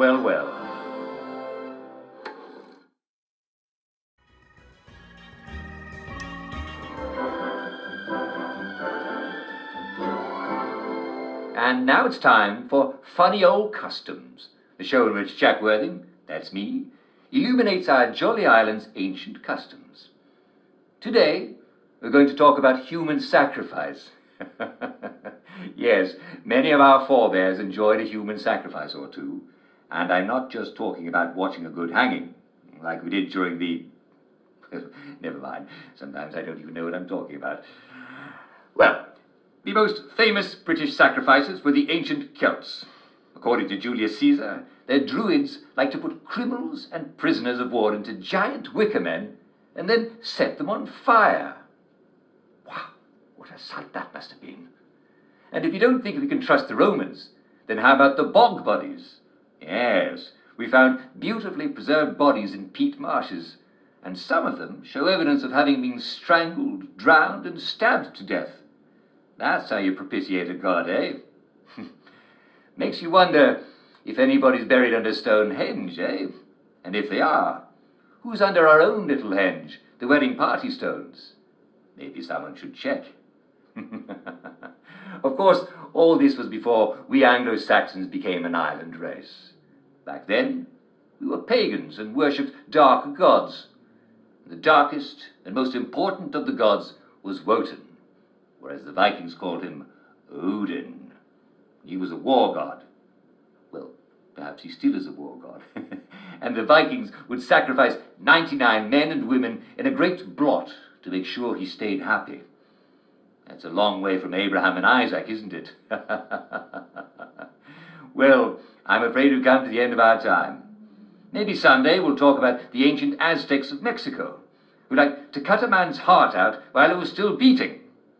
Fortunately, no one does it anymore, as far as I know. Well, you never know what goes on in the Garden District, do you? At least, I hope you don't. Well, remember me in your prayers, whoever it is you're praying to. And tune in again soon for more Uncle Jack.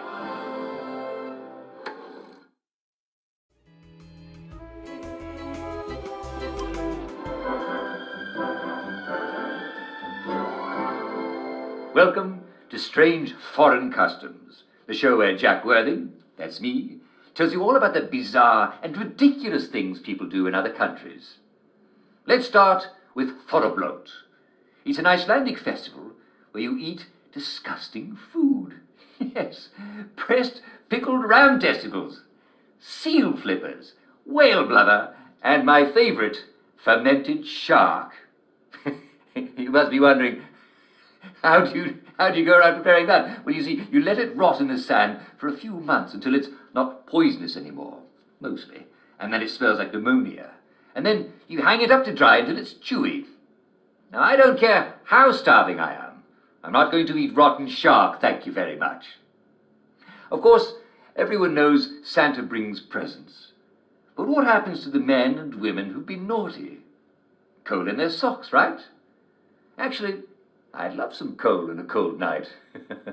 But in Czechoslovakia, they get a visit from the terrifying Krampus. He carts off evil people to be eaten. Do I have your attention now?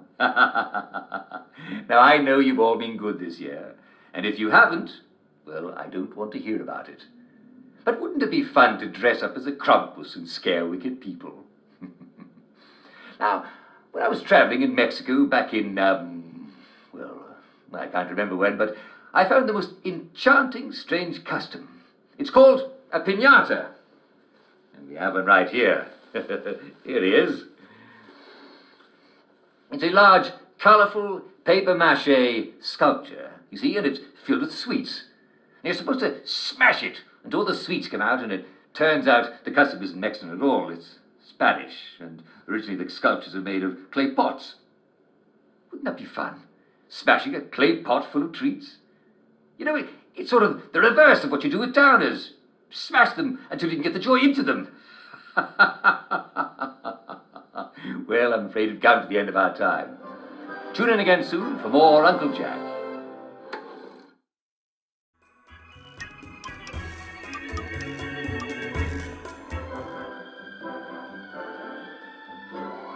And now it's time for Famous Britons, the show in which Jack Worthing, that's me, interviews some of our more celebrated countrymen from history.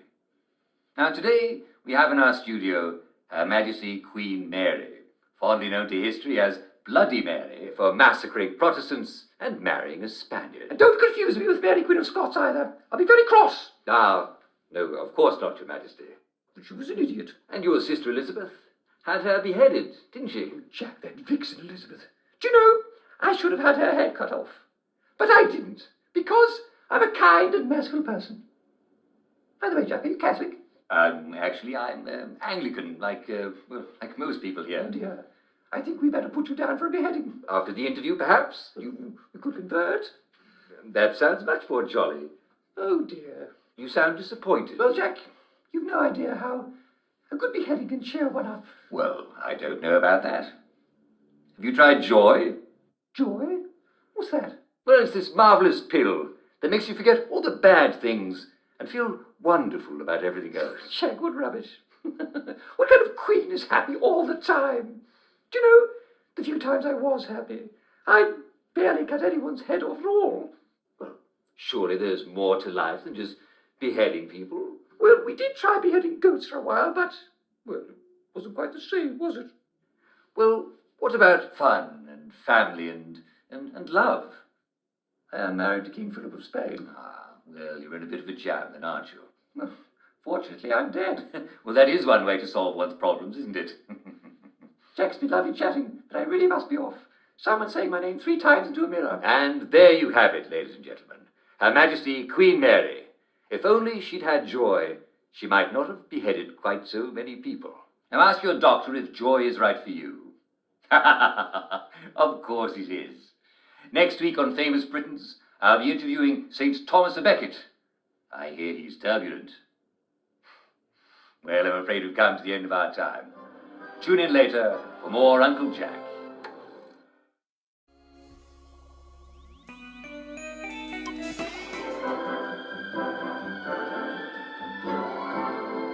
And now it's time for Famous Britons, the show in which Jack Worthing, that's me, interviews some of our most celebrated countrymen.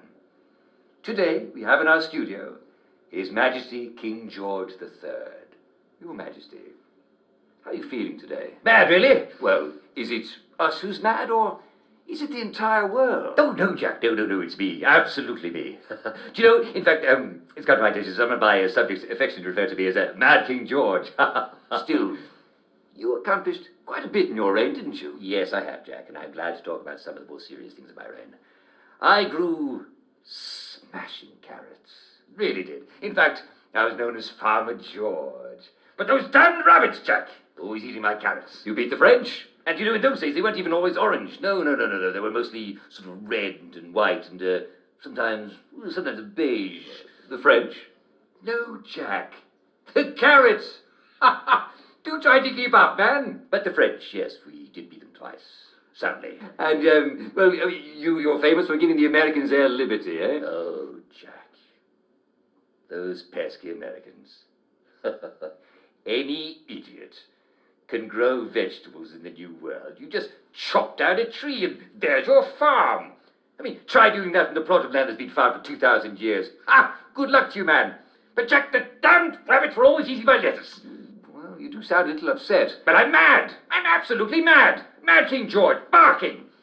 Have you tried joy? Joy?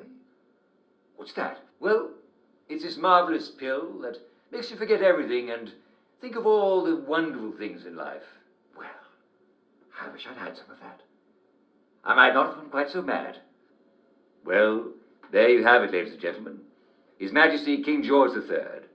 If only he'd had joy, he might not have gone mad at all. Ask your doctor if joy is right for you. Of course it's right for you. Next week on Famous Britons, I'll be interviewing King Arthur. Do you know he's planning a comeback? Well, I'm afraid we've come to the end of our time. Tune in later for more Uncle Jack.